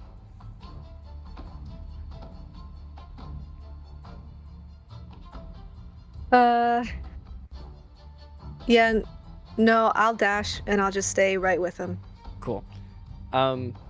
Rosaries and Aethera, you guys going all out, dashing 60 feet, getting closer to the tree line? Yep. Nice. Leo is going to go with you guys, but he is going to end up staying back because he's going to use his action to cast Shield of Faith. And he's going to look between Rosaries and Aethera and cast it on Aethera. So you get a +2 to your AC until he loses concentration. Sweet. And that is up to 10 minutes. So I'm going to mark him for concentration. I take it this is one of the notes? No. Personal decision, got it. Kind of. I'm interpreting notes right now on how to play Leo. But Aethera, you have this nice little bonus. I'm just going to put a marker on you so I don't forget. Also, don't forget to update the health on your tokens. Just a quick shout out. With that, the other two animals are going to go. The ground rumbles just a tad bit as you guys can feel it now getting closer. Clearly, this beast is somewhere underground. You are not sure where, but the boar almost frantically looks around. It does detect Rosaries and Leo coming, Rosaries and Aethera coming closer, but instead of charging at you guys, it is actually going to double back to this area in between the holes, turn to face you guys, and then almost like stamp its foot like it's going to charge if you get closer. It's going to just use its movement and ready in action to do that. The other beast, nowhere to be seen. So let's split back up again. We got our stealth group at the bottom. Marcel, Kieran, and Gwen, what are you guys doing? You are successfully stealth. I'm not going to make you roll stealth again just to get closer. So you guys could dash and get like right on this map right here where your tokens are. Yeah. Yeah, I wanna do that. I look over to Marcel and Gwen. I say, "Do you guys got torches with you?" I offered to use one before. Put a torch in each of the tunnels. Why don't you? You're a little more stealthier Yeah. than us. No, like we each do it at the same time. But what that big scary pincer thing might jump at us. I don't know So about you, but I once- don't really want to get touched by that thing. That Yeah. thing is only gonna hurt us and kill us if it has the advantage.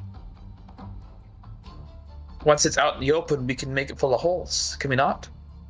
Think of the things we can say. It'll be epic.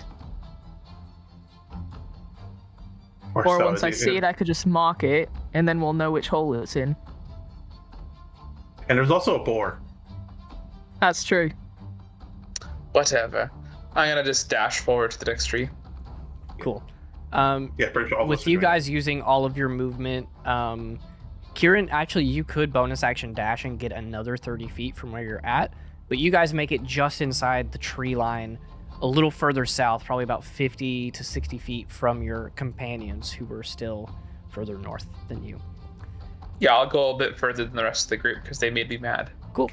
Go ahead and move your token up to 30 feet and tell us where you go. 10, 15, 20, 25. I'm going to get into this tree here. Nice. If you want to stay behind it to sort of continue that stealth, you can. If you run straight forward, though, this thing's going to notice you. I'm gonna like kind of come behind the tree and stealthily climb into it. Gotcha. I think I'd have enough movement to do that. All right. Gwen and Marcel, you guys are down there. If you have a bonus action you'd like to do, you could do that now. That's up to y'all, though.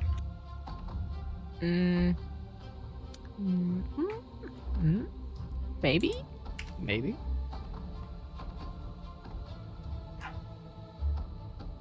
No. Word. Marcel, I don't think warlocks get very many bonus actions. Anything for you? Yeah, actually, I get hex. Oh, nice. Yeah. You want to cast Hex on the board? Yeah. Word. All right.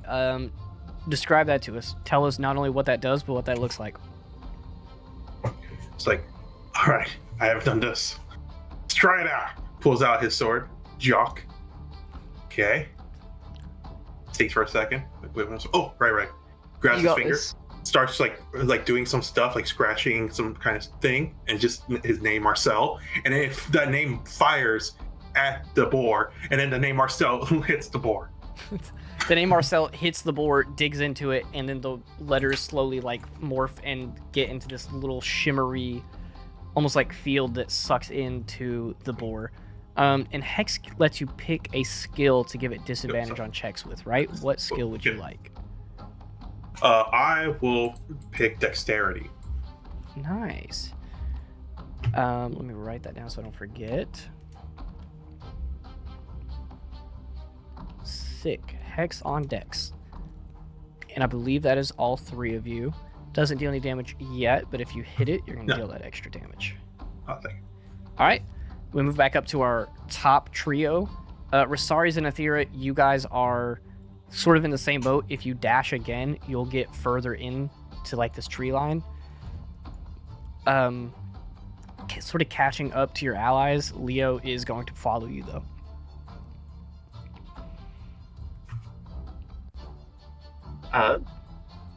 Yeah, so on roll 20, if we dash, we would essentially get to where our tokens are. Yeah, I'd scoot you one more up just to make sure I don't confuse it. But yeah, you guys would get just inside of the tree line of the Okay. tree. Yeah, I'll go ahead and do that. Cool. I'll follow him. And Leo will do the same. He's still going to be a couple feet behind you guys, but him casting that spell slowed him down a little bit. Sick. So you guys go, and then the two beasts are going to go. You guys feel a little bit of rumbling as clearly the pincer one moves around a little bit underground, but the boar is going to probably try to attempt to charge you guys. It gets 40 feet of movement.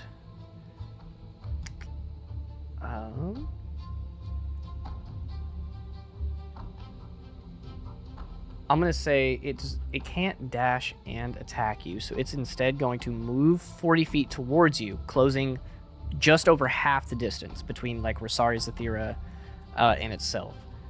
It is charging you currently as we move into the next round of initiative. Getting into that, Kieran, Gwen, and Marcel, I'll let you guys kind of go in this trio. Whoever would like to act first and move first, go for it. Kieran's just gonna watch, see how the party reacts. Marcel's gonna get some dis. Okay. Sorry, I'll just hold my action to see if any of the if the thing pops out. If it pops out, I'm gonna shoot at it. Cool. I'm like not even looking at the boar at the moment. Nice. All right. Marcel's gonna move away from Gwen. Don't want to get too. So he's gonna try to move his, and also get a better shot at the boar. I'm just gonna try to move a little closer. Kind of. Yeah, like right there. Yeah. Is it here? I will say, just for the sake of anyone who might be listening Here. audio only, when you move your tokens, make sure to sort of describe like the area you're moving to. So like you guys are heading toward that same tree that Kieran is in, moving just like 20 feet up into the left. You guys are looking straight on at this boar to the north as it charges eastward at Aethera and Rosari's. So you guys are all like essentially in a trio again, within 10 feet of each other. But yeah, No. you guys moved. What would you like to do? I'd like to prepare an action. Or I guess, well, yeah.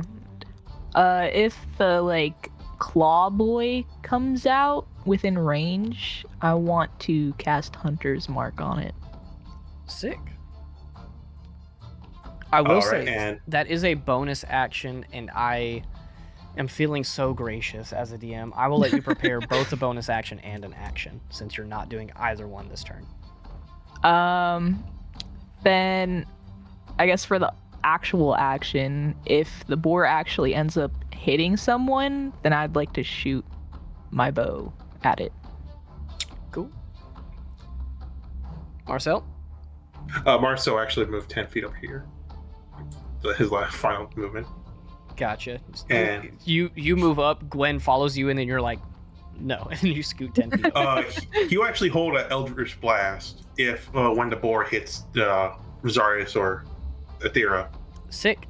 And I will say, for the sake of this, you guys rolled stealth. You passed the DC on this. You are moving up.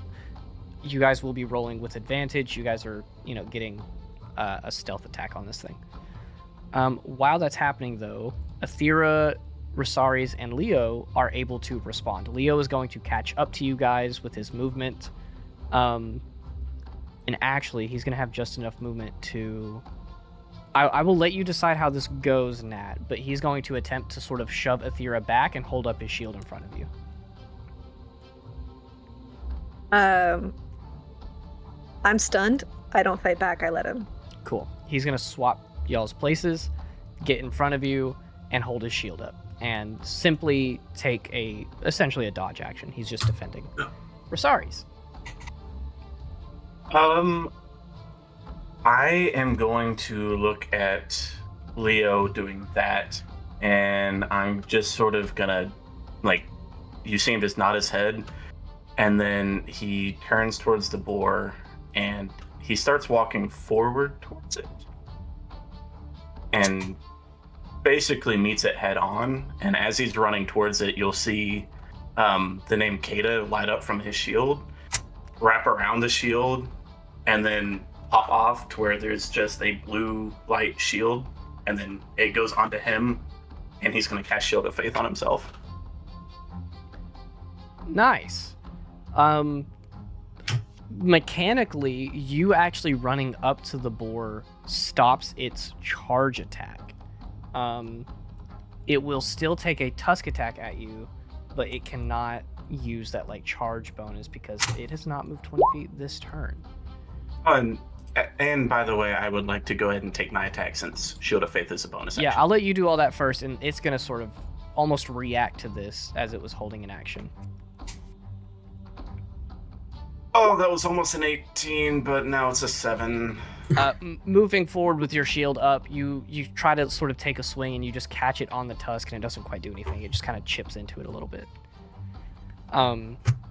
With that, it is going to take an attack on you. It does not get advantage. And I get attack on hit because of attack. Yeah, once he makes his attack, you guys can all just fire at this thing. It gets a 16. No. With Shield of Faith, my armor class is, I believe, 20. Yeah, I think so too. Nice. Yeah, shield and Shield of Faith both would give you that 20 armor class. The boar charges forward. Rosari's hold your shield up and just rush forward to meet it. Hit it in the face and essentially like stun it as it tries to gore you as you meet it. But it just catches your shield and you hold it back just enough. It definitely pushes on you. This thing is strong and it's big. It's like the size of a bear. But it charges you. You charge it. You guys clash in the middle and you hold your shield up. It attempts to hit you and it can't get around your shield. You manage to block all damage from it. Not that you just like stop this thing in its tracks, but it stopped to try to hit you and you're good. Aethera, you want to do anything? Can I like tell from where I am if there's anything like the space that the boar went back to, almost like protectively? Is there like anything there, like a nest, or is it just a broken tree? Roll me another perception check. See what you can get from 100 feet away and behind Leo. 10. Oh, man. 10. You don't notice anything really special about it.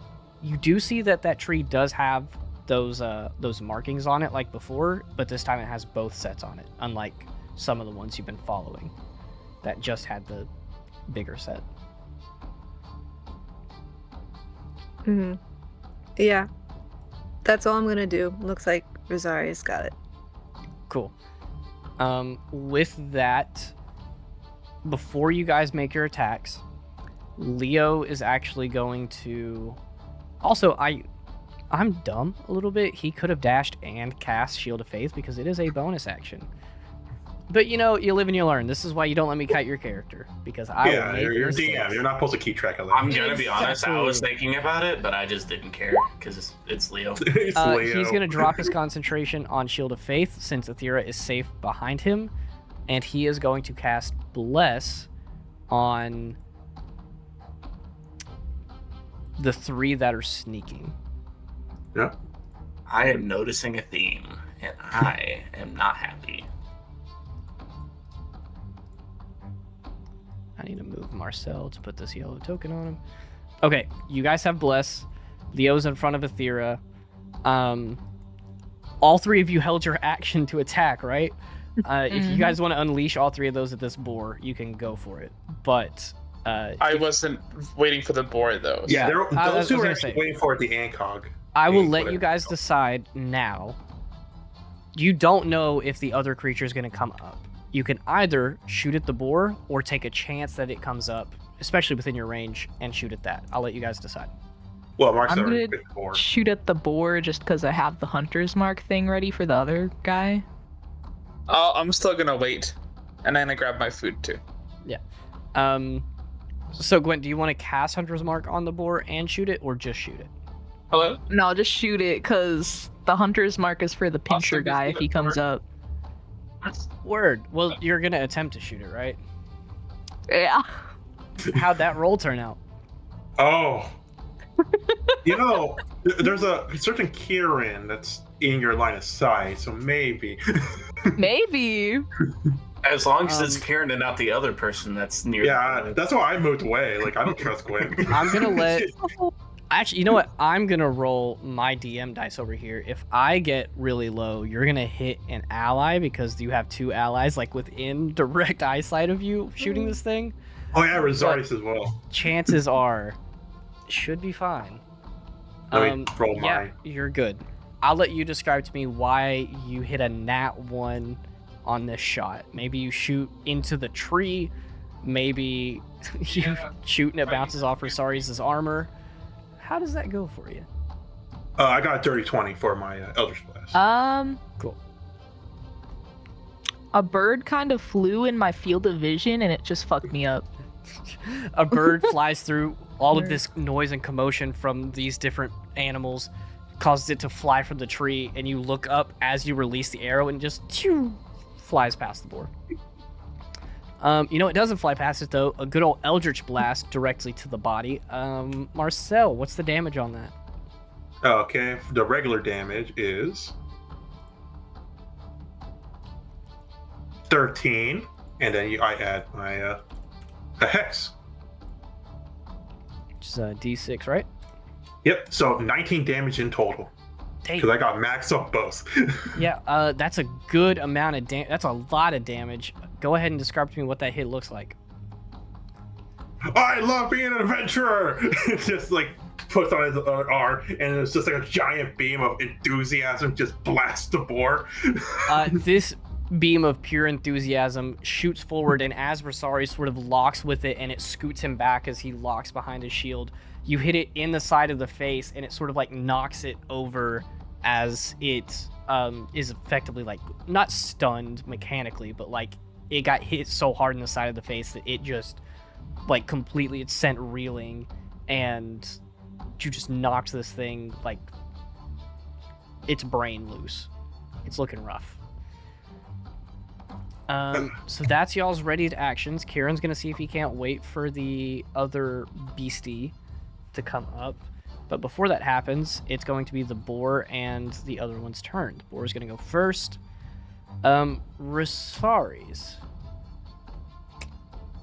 No, Um, I'm good. Thanks. it is going to back up 20 feet. Can I take my attack of opportunity? Go for it. Depending on if you hit it or not is going to determine what it does next. 18. And 18 Oh, nice. hits. Give me that damage.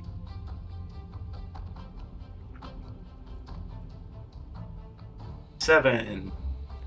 Nice. It's looking rough. You hit it as it's like backing up. It can't walk very fast backwards, so you like get a good slash in. This thing's covered in like cuts and scrapes and like drips of acid and things at this point. It is struggling to really be super effective in this combat, but it is going to attempt to still attack you. It's going to run forward 20 feet, much faster this time, and attempt to hit you with a tusk attack. Let's see how it does. Damn, that's a 10. No. Standing No. here, I Nice. realize. Again, it charges at you, and you just buff up behind your shield, and it smacks into it almost like you guys are locking, and its tusks sort of connect with your shield, and you just hold it as it locks and tries to jostle you out of place. After that, the big old boy is going to pop up right here out of this hole and scurry along the ground 25 feet this way. Can I poke shot up then? Yeah, if it's within your range, go for it. It is 45 feet away. Then I can do it. Oh, 24 to hit. That, it's pretty close, but it hits. That's gonna be 9 piercing plus. It's gonna be 13 piercing. 13 piercing damage. Was that with sneak attack? Yes. Oh, damn. I was actually so ready to tell you that you don't get sneak attack on this thing, but I'm going to be honest. The only reason you do is because you climbed that tree. It has tremor sense, and it knew you guys were coming. It did not see you in that tree. That's crazy. Yeah, I was just hiding in the tree so I didn't get attacked. So like, it worked out for you. Yeah, you take a shot at this thing. You get a good shot. That 13 with the sneak attack, you hit it like within a gap of its armor. You're looking at it now. It's covered with like these chitin plates. It's got like the huge pincers on its mouth. Both of its hands have like, not crab pincers, but like some like almost incisor type pincers. Yeah, like a praying mantis kind Yeah, of it looks very like large praying mantis. This thing is like 6 to 7 feet tall. It's very big. It's like this brownish greenish color with its mandibles with those like little black goo on some of the edges of it because they are sharp. And with that, Kieran, just use your held action. It is your turn again. I smile, and I reload a shot. I look at it and say, "Hey, you fucking weird-looking thing! I'm up a tree!" And I shoot at it again. Sure, go ahead and take a shot. You no longer have your stealth bonus to this, but you are free to just take a regular attack. 20. I'm rolling so good today. 22. Oh, how the turntables! That hits. Right. Give me that damage. 9 damage again. Just Yeah, max 2 damage shots. twice in a row. 2 of your arrows have just lodged itself like into the neck and the chest of this thing. It is bleeding like this greenish black blood that's dripping out. You can tell that it's pretty damn hurt at this point. Like you're already whittling this thing down. Not really a challenge for you. I smile. Can I? Actually, no, it's way too far away. Just bonus action. I'm just gonna be like, "You guys see that? I am the great hunter, not the ranger back here." I'm so tempted to make you roll an acrobatics Do you want to get check. shot? Roll a what? Sorry. I'm so tempted to make you roll an acrobatics check to see if you fall out of the tree. I will if you want me to. Just for the memes, let's do it. If you roll a nat 1, you're falling out of the tree. The memes. I'm no kidding. It's a 10. Okay. You wobble on one of the It looked like branches. a 1 though, so. You wobble on It one of the looked like a- branches, and you're still up. A 10 is good. You're keeping yourself up there. All right, Gwen and Marcel. I'll let you guys kind of go interchangeably. All right. Well, Marcel will go first and will attack the boar. Go right ahead.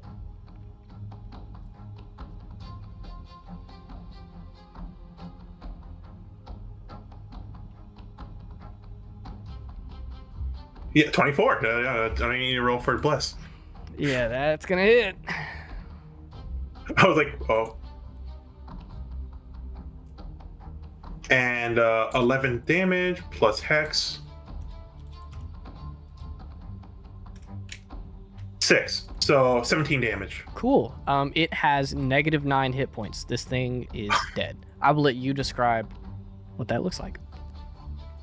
Marcel. Okay, I'm coming right. I'm gonna save you, Rosarius. Even though Rosarius like doing perfectly fine. He fires his blast at the boar, specifically aiming at this marking for the hex. And as he hits the boar and it takes it out, the hex seems to bounce off to the bug guy, because I use my bonus action to put the hex on him for dexterity. Cool. What color is that like shimmering little magic that's surrounding this thing? It'll be purple. Nice. How fitting. Purple. Being royalty. Royalty, man. The boar keels over dead. It sort of just crumples off to its side. Rosari's, you're Anyone up want there bacon? by it. Honestly, it almost feels like it was putting it out of its misery. The more you look at it, the more of these like bubbly little acid injuries you see across it. So you sort of like pull your shield back from its tusks and you stand up and you're free from this thing's like grip. But Marcel, you action, bonus action, you can move if you want to. Yeah, I'll actually move closer to the creature guy. Cool. Go ahead. Move in a little bit towards Rosari's and the other creature. Yeah, I'll just move next to Rosarius. Nice. Go right ahead. And then There we go. Gwen, anything from you? Yeah, I'm gonna move a little bit left to the tree and up towards the creature, and then as a bonus action, I'm gonna cast Hunter's Mark. And then I'm gonna shoot it with my longbow. Go right ahead. Yeah, you're about a good 45, 50 feet away from this thing. Does a 12 hit? A 12? With Bless. Might hit. Oh yeah, hit bless. So roll Hell yeah, dude. D4. Hell yeah, dude. The +2's 14. Its armor class is 14. Yes, meets beats. Yes, Okay. sir. And then the bow itself is 6, and then the Hunter's Mark is also 6. Damn. I'm going to let you tell me what your Hunter's Mark looks like with the knowledge that you are putting this thing on death's door. It just kind of looks like a little X above its head that's like this greeny yellow chartreuse type of color. Nice. So you take that longbow, pull it back, launch a mighty shot, and that arrow burrows itself. It now has 3 arrows sticking out of the front of its body. Just finding the gaps in that like natural armor that it has. 12 damage is pretty strong. I believe that's going to take it to Athera and Rosaries.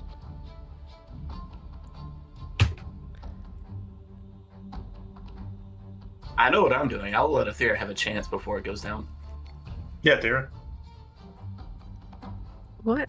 I mean, technically, you have the high. No, you don't. Okay. No, he does not. No, if you're talking about initiative, I am tied with. No, No. you're I bad. Yeah, you I see said that it. armor Yeah. he's wearing? That slows him down so much. And he's already sweating and everything. He's like, oh. Really keeping the juice with that armar. Y'all are Okay. addicted to talking about my armor. I don't know what this It's is. because you're literally wearing armor, That's it. like in real life. I mean, that's fair. Mm-hmm. Yeah, look at those bingo wings. Okay. I mean, if you want, Athera, I can just go ahead and go stab it.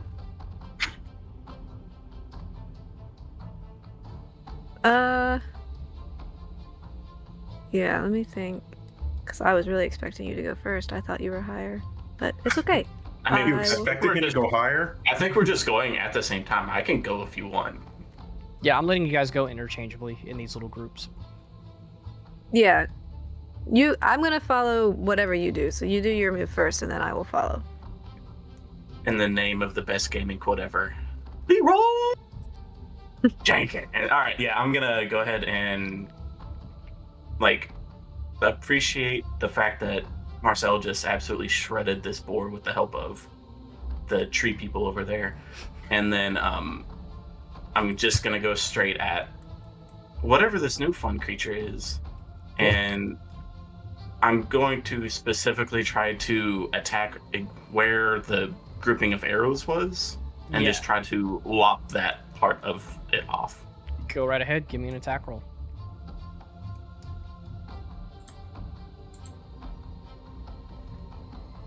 Seven. A 7 does not hit. You go to take a swing at this thing, and it raises one of its pincers up this praying mantis-like arm, and it blocks it. And you feel that the outer shell of this thing is tough, tough enough to block one of your attacks, which are not weak by any means. Athera, do you want to do anything? Tara, maybe you should do something because acid. Probably fine. Oh, that's right. You know what? He's fine. Probably He's fine. I'll take Okay. the kill if I need to. There you go. That's what I tried to do, and then I rolled a nat too. So I'll move my movement to there. And then... I'm going to say that if nothing else, Leo is going to go just a little bit ahead of you. But depending on what you do, he might go further.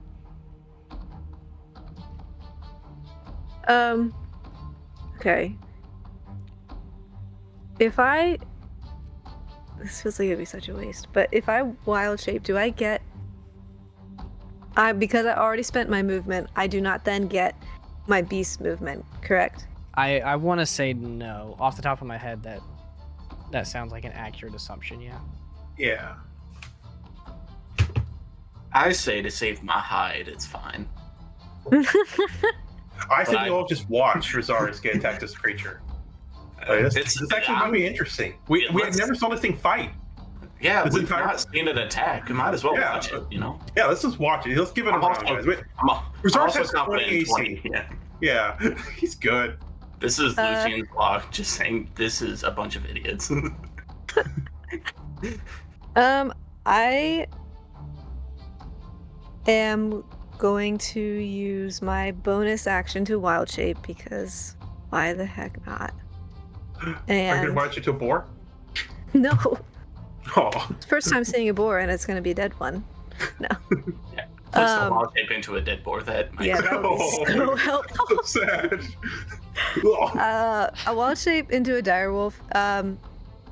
It takes her some time because it's something she's still figuring out. So it's not like it's effortless. Yeah. Wild shapes into direwolf, Sick. and then go ahead. I was gonna say I don't know if I have a token for you right now. I will prepare you some wild shape tokens. Yeah. Just I mean- use the boar. Just use the Yeah, this is Yeah. boar. Yeah, the boar's right there. Boar. There it is. There's our wolf. Whoa! Wow, Dear, you look beautiful. it's so great. I love the tusks. It adds a lot of beauty to you. Yeah, It's your actually tusks are on the dire- wrong side. It is dire boar. Dire boar. Dire boar. Yeah. Then I will, since that was my bonus action, I will then dash as my action just right up beside Oh, nice. Rosaris. Nice. And kind of growl, but Leo is also going to dash and sort of get on the other side of this thing as you guys begin to flank it from all sides. I don't think he can do anything with his bonus action. No one's hurt. Dire boar. Boar is dead. He The is truly dead. big praying mantis armored beastie boy is actually going to realize that it's surrounded. And he is going to take 2 attacks. The first one is going to be at Rosaris, who was the first one there. He's going to take a bite attack at you. Oh, I just rolled my dice way out of where it's supposed to be. There's a 14 hit. No. No. Nice. Knew that already. The next thing it's going to do is it is going to... It's not going to move because it doesn't want to take attacks. It is going to spew acid out of its mouth. And I need... I need Athera, Rosaris, Gwen, and Kieran to all make dexterity saving throws. Actually, how far is that? No, the acid doesn't reach you Wait. guys. What Just- the fuck? Just Athera and Rosaris. It's just Oh, it's like, just like It's a like cone of a acid. dragon or something? I thought it was My like a God. 60-foot line. It's a 30. Just a projectile vomit it's all an the way ancient up a tree. dragon in the skies. It somehow hits us on the ground and Kieran 20 feet up a tree. Yeah. Just a massive cone. What'd you say again, Dex? DC 13 dexterity saving throw. It's fine. I only have a -1. Oh, yeah. Haha, I got 16 though.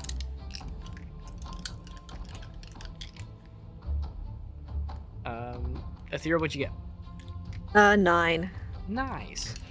Well, Man. Shorty, can I use my reaction to whenever that's happening to switch our saving throws? And I kind of use my shield in front of her and shove her to the side. I will in front say My if dire you- boar? if you want to choose to shield her wild-shaped body, you Yeah. can I fail do. your saving throw and she can succeed. Sounds good to Dude. me. All right. Rosaris. I would like to preface this by saying Rosaris has no idea how wild shaping works. Yeah, we don't know. I We appreciate don't know the that's in-character technically choices. yeah, we think it's like a temporary HP thing. I mean, we do not think it's a temporary HP thing. We think it's like, oh my god, she's risking her life. Athera, you have a lot to educate them on. So Anyway, much. Rosaris, Where's- you fail, so you take 12 points of acid damage. gosh. Athera, you take 6. And that is going to be its turn. Kieran, Gwen, and Sorry, Marcel, I'll let you guys go in kind of whatever order you want. But Marcel Kieran will wants to take go first. priority. He wants to Hey, hurry up. hey. I'm like ready to shoot this thing, man. Yeah, Kieran got the higher initiative, so if both of you want to go Oh. immediately, Kieran takes the lead. I'm gonna take the steady aim bonus action and fire. Go right Cause- ahead. Okay, well, we're gonna. And that's just where you don't move and you get like that extra damage, right? Or you roll damage twice and take the higher one. What is it? You get advantage on the roll, basically. Oh, okay. Okay. Uh, It was dead if it wins my turn. Yeah, so I got a 15 to hit plus 4, plus a d4, sorry, so. That's already gonna hit. Go ahead and roll damage. Okay, and damage. Do I get sneak attack on this? Allies are within 5 feet. Okay. 4 plus. It's gonna be 10 piercing damage. Cool. How does this thing die? So as they're like beating it up and it spews its acid, I kind of see where its mandibles outstretch. And I aim a bolt right for that and get it right in the jaw. Yep, this thing spews its acid at Rosaris and Aethera, and as it does, those mandibles open up, and you guys watch as an arrow shot from a tree 50 feet away lodges itself in the like mouth throat area of this beast. As it is shot, it gurgles a little bit, and the arrow sort of like decays with some acid, and this thing falls over to the ground and crumples down, dead. That's how you get some game there. Poem later. As he jumps down the tree. Marcel was like, after it falls over, Marcel's like powerful Eldritch Blast went past it, like, no! Eldritch Blast shoots off, hits the tree leaves. As soon as like initiative's over, Gwen's gonna shoot an arrow near Aethera as kind of like a warning shot. Aethera's gonna turn around and like growl, almost as if she was kind of like swearing at you, like what the heck, like what are you Turn doing? back. God, that She's- bloody form. She sits down and stares at you. Turn back. Marcel, it's like, Gwen, Gwen, it's fine. I trust No. Aethera. But She's a fucking monster. Look at her. she's a wolf. Or like a really big wolf, but still wolf. I believe. It's gonna Okay. Marcel just starts walking towards the giant monster creature. It's like, yeah, it's just Here to Anyway. follow. Gwen's gonna dock another arrow on the bow. hey, Gwen, come on. We're not. It's all right. Leo is going to step in front of Aethera's wild-shaped form. She's obviously bigger than he is. Like, you could probably still hit her, but he's, like, stepping in front with his shield up. Guys, we're not doing this. Come on, we just defeated the monster. Isn't this cool?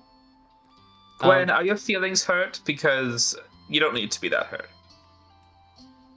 Aethera, turn back. Please. It's all right. She can be that form anytime she wants. She can be whoever she wants to be.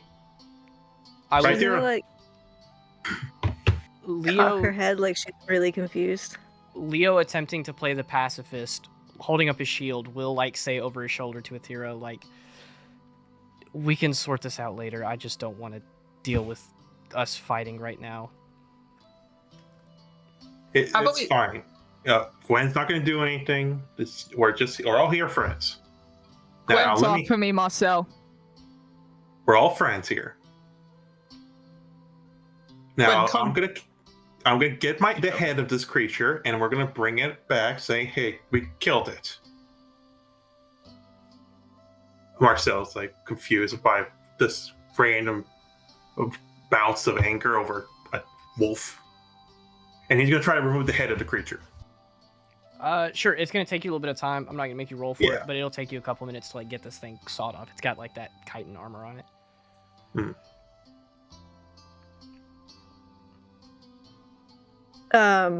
While this is happening, Aethera is gonna get up and take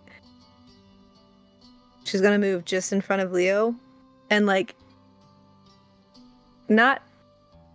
She's gonna growl menacingly at Gwen, like not like I'm going to attack you, but like, stop yelling at me, stop attacking me. I'm going to do what I want. Man, so much language in these growls. Well, that's the like essence, yeah. Can I try to shoot the arrow past her head? It's Marcel. Everybody's behind her. I will let you shoot it like in front of her, but or like above her, like that sort of thing. But I'll do it like to the side. I guess like in between her feet then. Sure. Go ahead, roll an attack roll. This will go poorly if you roll very low. 22. Oh my gosh. Dead between her feet. The arrow thump, lands in the ground between your feet underneath your head. I look down at the arrow. I'm gonna look up at her and like kind of just stare at her for a few seconds. And then I'm going to run back towards like the campus or wherever, away from the woods. I'm just gonna leave. I'm gonna run away. Cool. You're just dashing off. Yep. Going back to school. Athera, Maybe. in her wolf form, has a little bit of extra speed, I believe, 40 feet. So a dash is 80 feet. 50? 50. Yeah, you're 100 feet. You're gone.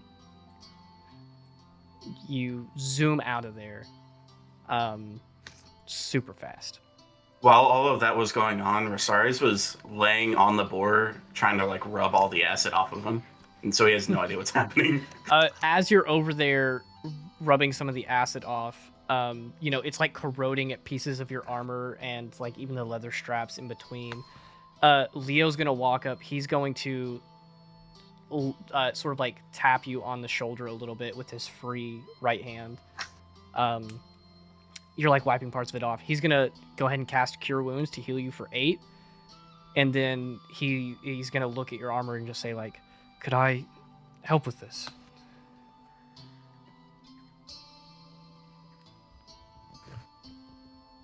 Sure, I guess.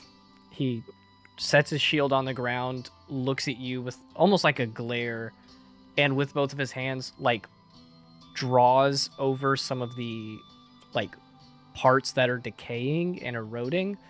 He's going to cast Mending a couple times and fix those up so that your armor is back, not at any sort of, like, disadvantage for you. When he's done, he'll give you a little nod. He won't say anything else, pick up his shield, and walk back over to Kieran and Marcel, where he will then sort of like say softly to them, like, one of you figure out what Gwen's doing. As he walks off, I'm just gonna say, almost under my breath, like, it's a shame your armor didn't take damage either.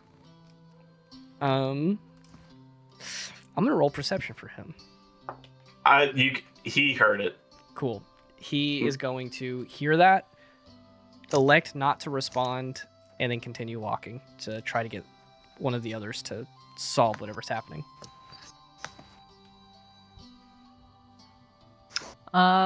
Gwen's gonna kind of make her way up to the big boar, but also like eye everyone a little bit warily, and she's gonna try to cut off one of its ears for like proof of kill.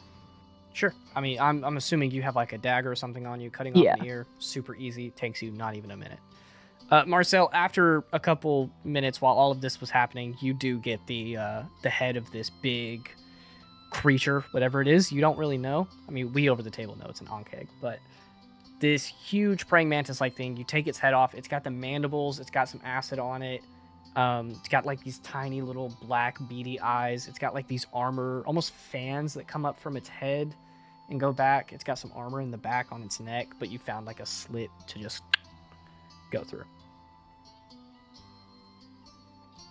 Thanks for getting my head trophy. This is gonna be cool to hang out in my room. And but he also turns to Gwen. Hey, Gwen. She just looks at him. What was that? I mean, you know, Thera's not going to hurt us. We're all friends here. You don't know that. We barely know each other.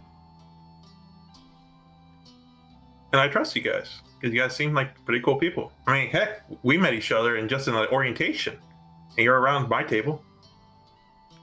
Yeah, but it's just foolish to trust just anyone you've met within, like, what, a day or two? I mean, we did pretty good in that scavenger hunt, and we've seen how good we are as a team. And also, a group needs trust. And I trust you guys, and none of you guys betrayed it. Let's be honest, in that scavenger hunt, most of us were kind of separated for the majority of that. I mean, I was still with Lucian, and then we came back together and we worked together. Heck, most of the time we were working together before we even went outside to get the scavenger hunt. But I trust you guys' abilities. I trust ourselves as a team. But I understand you might not trust some people. Must be easy trusting us. If I remember right, I was the one up front. You were hiding behind a tree doing nothing. I'm with Gwen. There's no reason to trust one another. Thank you. At this point, Leo's going to look around at now multiple people talking about trust within the group. He's just going to shake his head. He's going to murmur loud enough where you guys can hear. He's just going to say, "This is stupid," and then he's just going to leave. He's just going to walk off past the tree line. The campus is not super far away. He'll make it back there. As he walks off, I'm going to kind of yell at him saying, for once a Cortean doesn't fight back. He will yell. He's not going to turn around, but he'll yell over his shoulder, "You're welcome for the armor."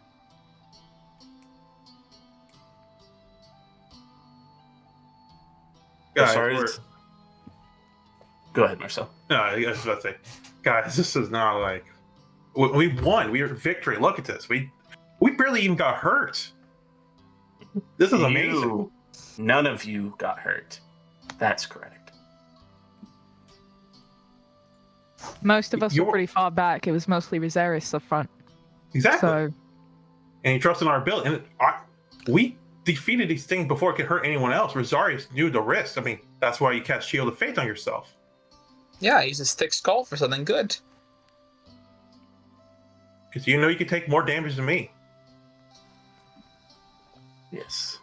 I see where your priorities lie.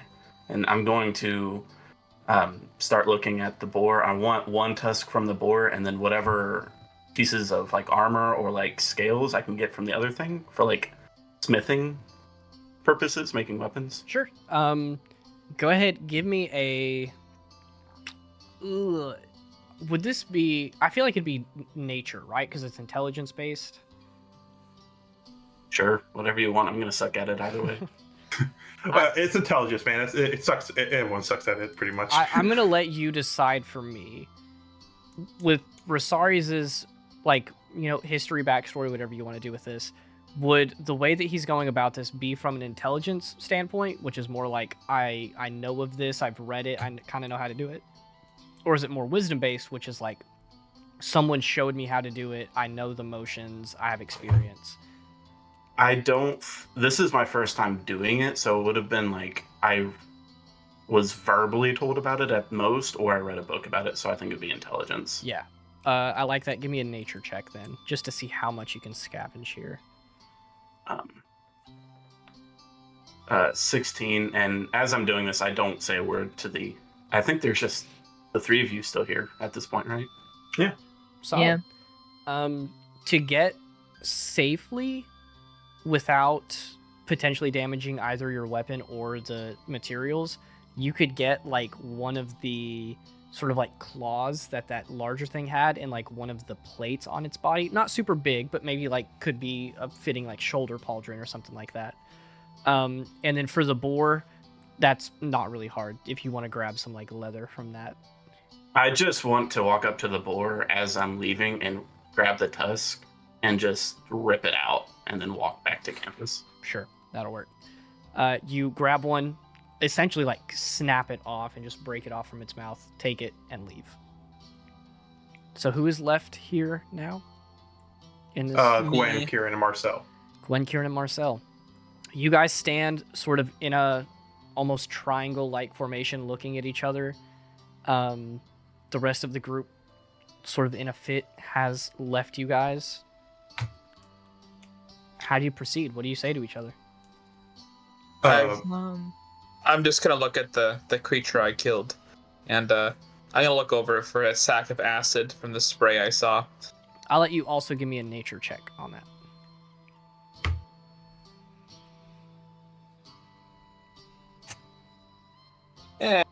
It's a 6. A 6. You wouldn't even know where to begin really looking for that kind of thing. If you wanted to collect a little bit of the acid that's left, like on its mouth, maybe you could take a sample, but you wouldn't be able to really find the gland. I'll just take one of my vials and take a sample of it. They're like, this is interesting. Sure. You collect a little sample, not even maybe enough for one like dose, I'll say. That's all I need. I look at the other two. You guys can find your way back. I'm gonna go boast about this. Bye. Yeah, bye. Gwen, we need to go to Professor Ranth for the explaining what happened. Yeah. Okay. I'm just going to go to the arrow, like the last one that I shot at Athera, and just kind of rip it out of the ground and put it in my quiver. And then I'm gonna head towards the boar from before, the little, like, I'm guessing it's a baby of this one's. Go back to that one. And I want to try to, like, pick it up to haul it back. What's your strength score? 14. I have a +2. I'll say for the sake of this, you might be pretty tired by the time you're done, but you could pick this thing up and carry it, especially if you have Marcel help you. That'd make it significantly easier. Marcel is always there to give you a shoulder. Thanks. Cool. Marcel and Gwen go back, pick up that younger boar that you guys had found, and you carry it all the way back to Rorsch Plaza, which for you guys is like a 10 or a 15-minute walk almost. You get back, you know where Ranth's office is if you want to go into her classroom. At this point, it's getting a little bit later in the day. The sun is starting to get lower. Like, you can tell that it's going to be dark within the next hour or so. It's probably about 7:30 p.m. You guys head to Rorsch Plaza. A couple people, like walking students on the path, give you like an eye when they see you carrying a dead boar. But where do you want to Hello, how are you doing? Hey, no thanks. Like opening, closing the mouth. They just leave. It's like treating like a puppet. Oh god. Guys, an evil experiment happened. I became a monster. Okay, maybe don't go around saying stuff like that. Gwen, you're leading the way. Where do you guys want to head to? Yeah. We'll go to Ranth's office, I think. Cool. You guys walk up to Marshall Ranth's Falls. office. You kind of knock on the door a little bit, and you hear coming. And we will get Professor Ranth's picture out here as soon as I can find it. But she opens the door, sees you, and immediately goes, "Oh, hi. Oh, you have okay. Is that what I asked you to do?" No.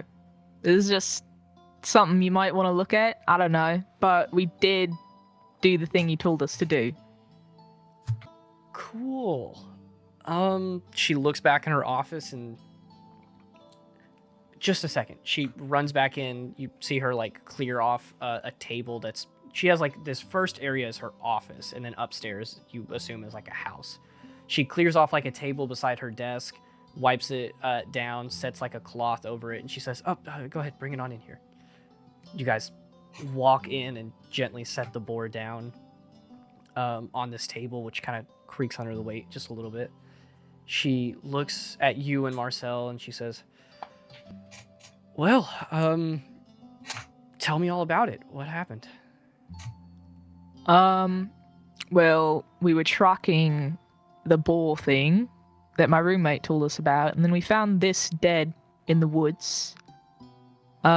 With this black acid goo kind of, you're looking at it.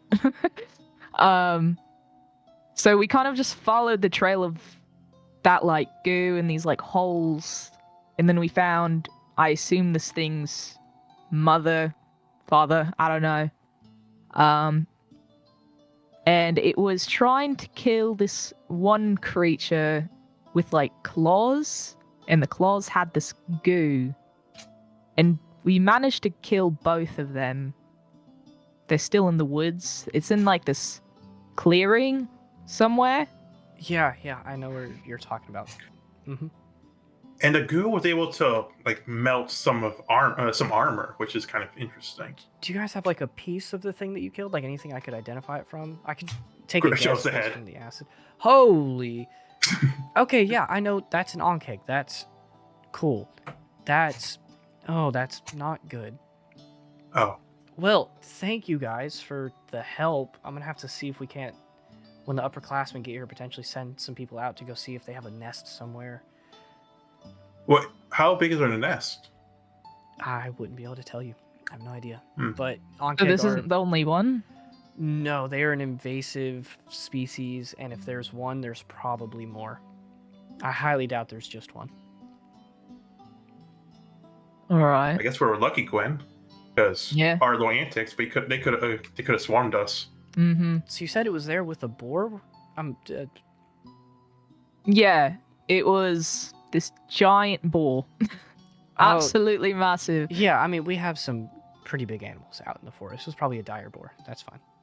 Oh, okay. That's normal. Those are supposed to be here. Onkegs are not native here. It probably came from the south.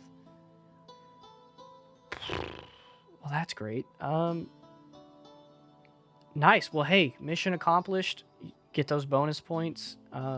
Really earning them. I didn't expect this to be, a problem like this. It makes sense, though. Cool. I will do a little bit of scouting, I suppose. See if I can't figure out where they might be coming from. See if I notice any burrowing tunnels near the plaza. See if I can't get a bead on where they might be coming from.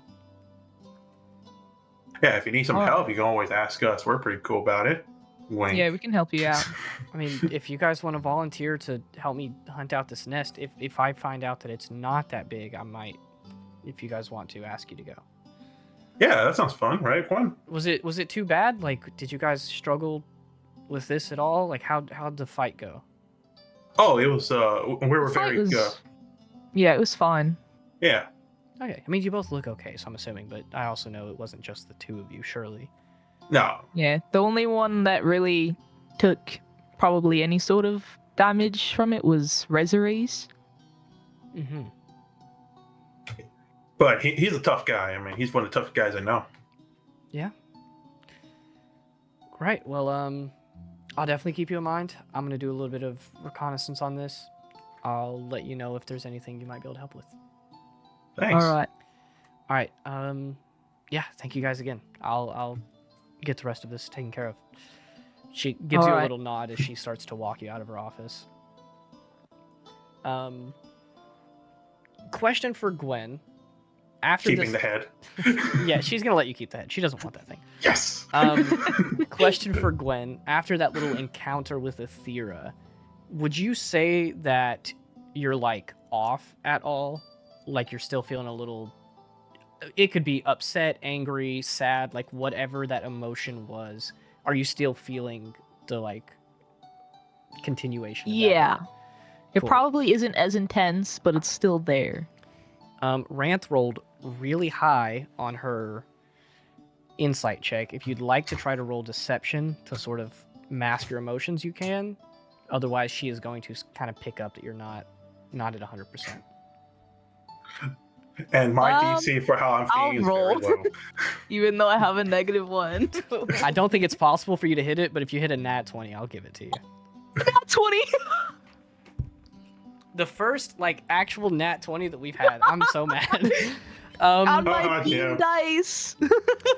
with that, Take that, yeah. I'm gonna say as you guys are walking out, Marcel goes first. He's Marcel.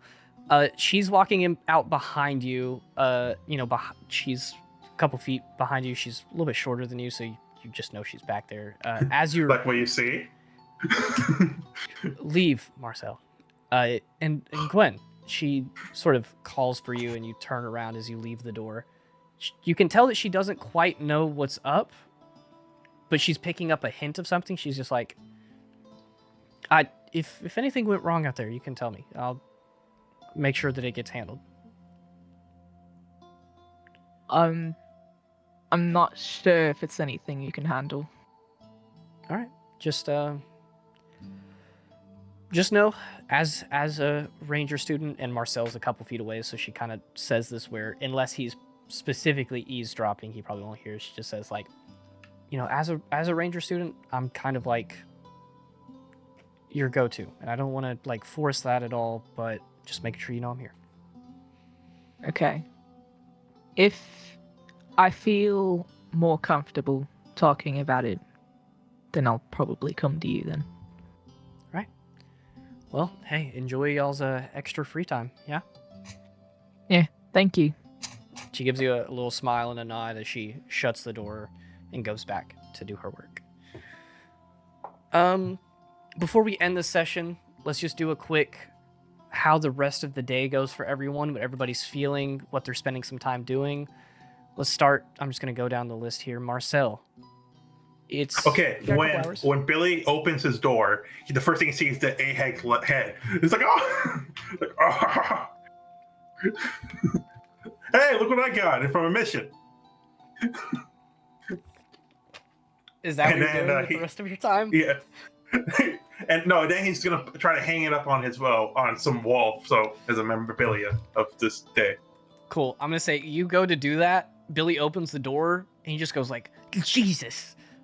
Sees the Ankeg's head and he just looks at you with like disgust and just goes, Warlocks. And he shuts the door. Doesn't even regard you. Awesome, man. That's exactly what I wanted. And All then right. he sets up. You hang it up in your room. You chill. Do a little bit. Probably not studying, but you just hang out for a while. Kieran, what is in store for the rest of the day for you? How are you feeling? Feel a little odd about everything. I can't wait to see how Azarius feels about the poetry later. But I've got a couple of heists in mind I'm kind of planning. One's at Marcel's room because he stole my head trophy. And I'm very pissed off about that. So I'm going to be scouting out his room when he's not in the area, seeing how easy it is to get in, if there's any windows, because at nighttime, the head's not going to be there anymore. That will be a mission for another day. But I'll say you scout out the room to get some info and some reconnaissance. You walk through Sarosh Wonderful. Hall, figure out where he lives, that sort of stuff. Good. That's perfect. With that, Rosaries. I don't think Rosaris was happy with his swordsmanship in that fight, so I think he's going to go to the training hall and sort of go through his usual training regimen. For sure. I'm gonna say as you're actually at the training hall, you don't bump into, you see a sort of familiar face, one that's been pointed out to you, but I don't think that you've ever quite met. Beatrice, the white dragonborn, you see her there wearing some armor with a training greatsword, a good 50 feet from you. Like, it's a big training room over here in the West Wing.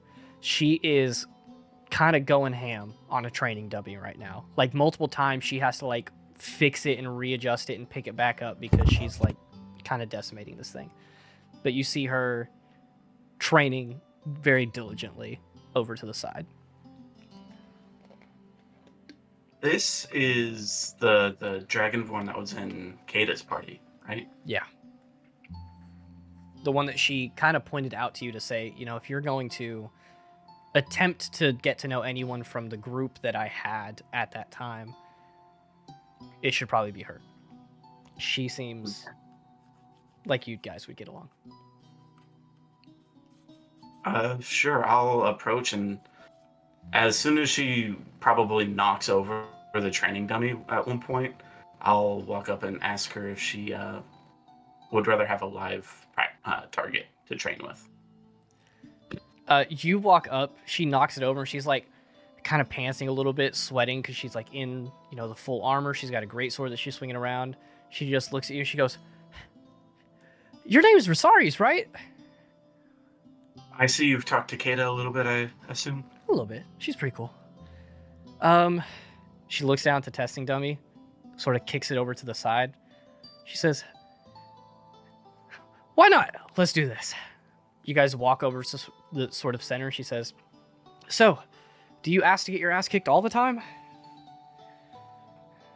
Only when I'm in the mood to get better.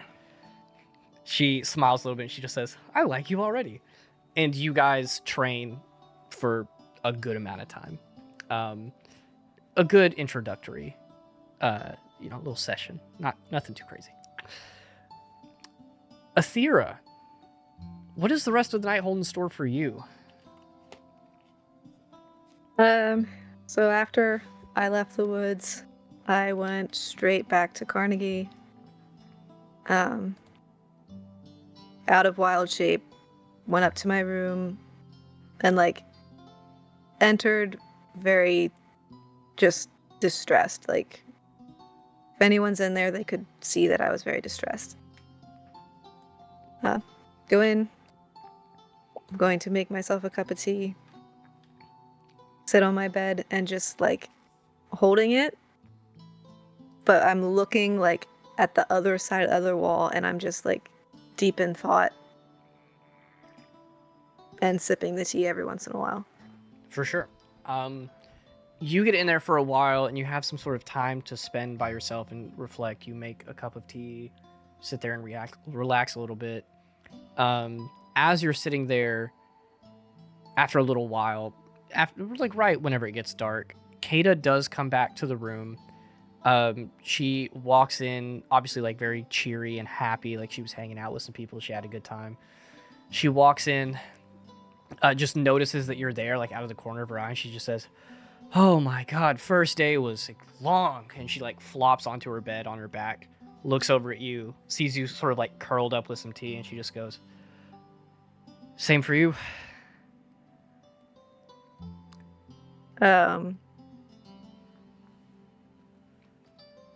Thea looks over, she kind of nods a little bit. And she goes, "Can I ask you something?" Yeah, absolutely. She reaches over on the windowsill and grabs a little, just a ball, and starts tossing it up and catching it. How much do you know about druids? Just the basics. I did not know that people could turn into animals until yesterday. That was news to me. I know you guys like plants and animals and magic, and that's about it. How do you feel about the whole turning into animals thing? Does it scare you? She sits up, she just goes, "Scare me," and then the ball hits her on the head and falls down, and she just that's the coolest shit I've ever seen. Are you kidding me? I wish I could just do that. Athera kind of brightens a little bit, and she goes, "Do you think is it normal that it scares other people? I mean, you tend to like most things." I mean, yeah, listen, everything's so cool. It's not impossible. I mean, I didn't know that it happened, and if it happened to me a week ago and someone turned into an animal, I think I'd be kind of spooked, but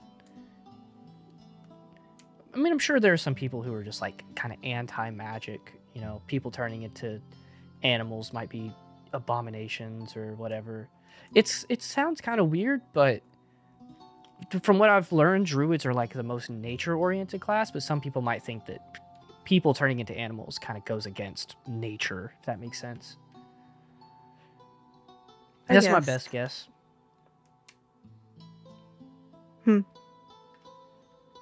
Thank you. Can you give me a deception check? Oh. You have to beat an 11. I was cocked. Oh, shorty. It's a 9. A 9. I'm gonna let you tell me then what happens, because you were really close.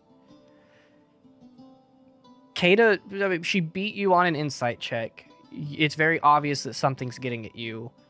I'm gonna let you decide whether or not she would pick up, or I'm gonna let you decide what she would pick up. Would Athera in this moment be open to her open to Kata asking her about this?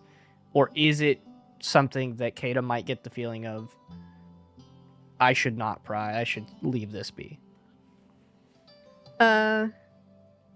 She would get the feeling that Athera is really confused and would honestly like to talk to somebody, just doesn't know how to initiate that. Nice. Kato sort of picks up on you, almost like setting the line out just a little bit for this conversation, as she says, I'm assuming that this happened recently?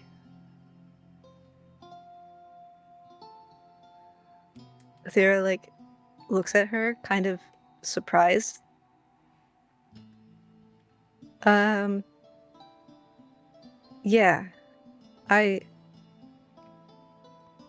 We don't have to talk about this if you have something else to do. I know you're very busy. No, listen, I just got back from hanging out with some of the bards, playing some music. I'm ready to settle down for the night. She sort of like gives you a friendly, like, soft smile, just kind of glances you up and down, still reading your emotions and trying to pick up what vibe you're putting off. She says, well, listen, I won't pry too much, but I will say that obviously I am here to talk about it. I tell you about literally everything that I've done here so far, and it's only been a day and a half. So I can return the favor, but also, if anyone is freaking out or scared of the abilities that you have, I would say it could be because of jealousy. It could be because of, misunderstanding, anything like that. But I also think that if someone is scared or upsetting you about this, that they just got to deal with it. This is like who you are. You're a druid. You're literally at the school to do druid things. You're gonna have to turn into animals. And if they shoot at me? I don't know, like bite them or sting them or something. That would be appropriate? If they're attacking you. I'm just saying, if someone asked me not to play music and then threatened to, like, break my lute, I would deck them in the face. Zero hesitation. I've decked people in the face for less. Athera, like, kind of considers this for a couple, probably like a good 2 or 3 minutes. And then she, like, sits up and she smiles at Kata and she goes, what's your favorite animal?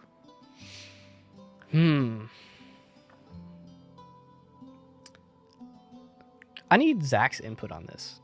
Rosari's. Would any animals particularly stick out to Kata? I'm going to let you have some input on this. I can't speak English. There's one that does actually stick out, and it's kind of ironic. Mongoose. Because we've already seen it. I think she would smile softly and think about her nickname, the Yippee Pup, and that would come to mind for her.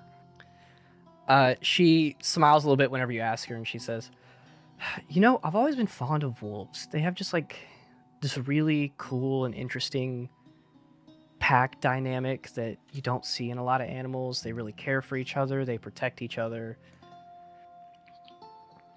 think it's gotta be the wolf. Thera just smiles and she kind of like nods.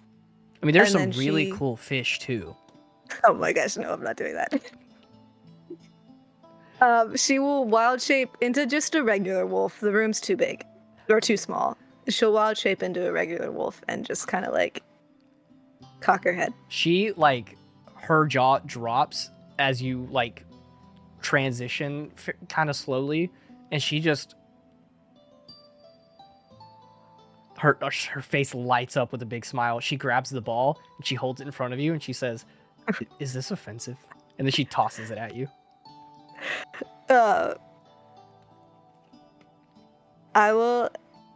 I'll catch it. She giggles so much. And then I will like toss it like as hard as I can. I'm gonna throw it with my like and just throw it back at her. Can you just give me a D20 roll? Yeah. I think a strength or a wolf strength or athletics or whatever would be like roughly +5, +6. Well, I rolled a 15.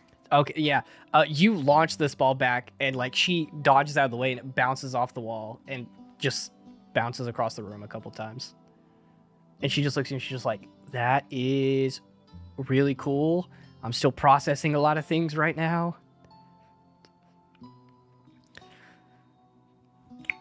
Mm-hmm. Okay, yeah. You're a wolf. This is fucking awesome. Aetheria's gonna like reach her paw out as kind of like, do you want to touch it?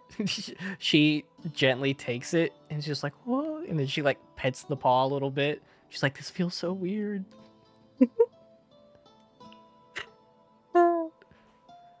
She like just looks at you up and down, like looks at your ears, at your fur.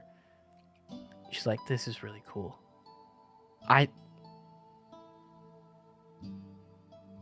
I'm going to have to process this for a long time." Aetheria's then gonna just go back to her bed in wolf form and curl up and just lay there. She like looks at you with just awe in her eyes. She's like, "Good puppy. That's not right. Cool, Aethera. I'm gonna go to bed. Talk to you tomorrow." And she like leans over and like turns away from you. She's like, "Fucking good puppy. What am I talking about?" Whispers to herself a little bit. She finally released her true persona. Apparently. All right. So now that we got Aethera done, Gwen, what does the rest of the day look like for you?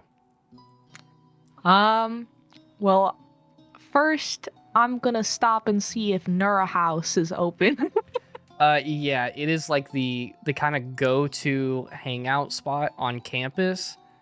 You swing by, they're typically open pretty late. Like this is a good place to go to study, to get, some treats or food.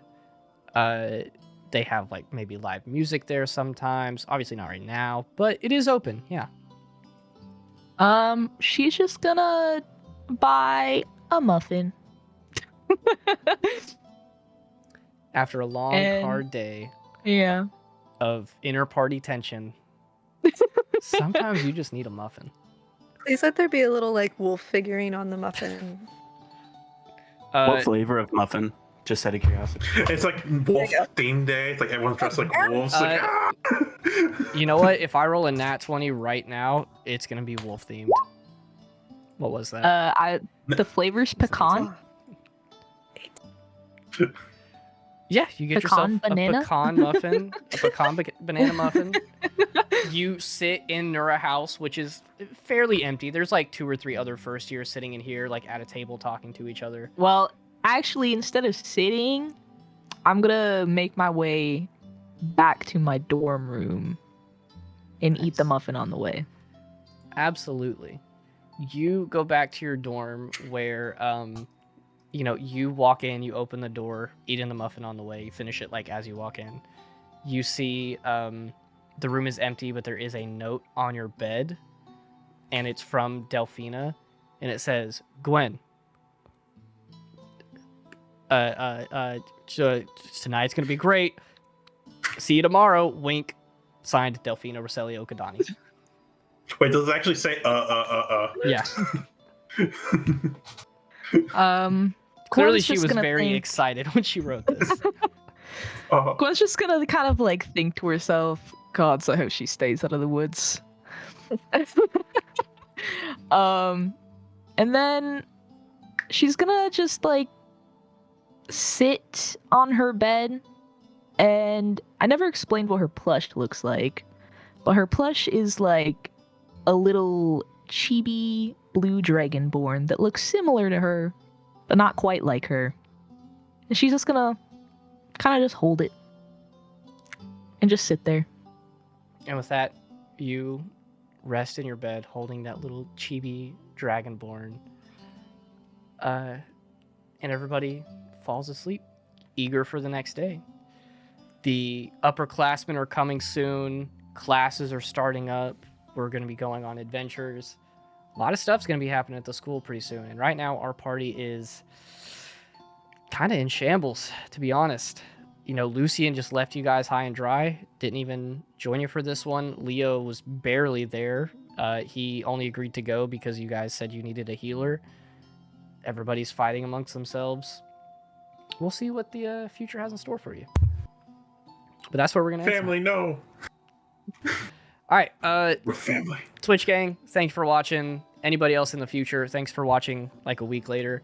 We're going to go to therapy. That's where we're going to go. See ya. Therapy's Definitely. expensive. I don't know about that.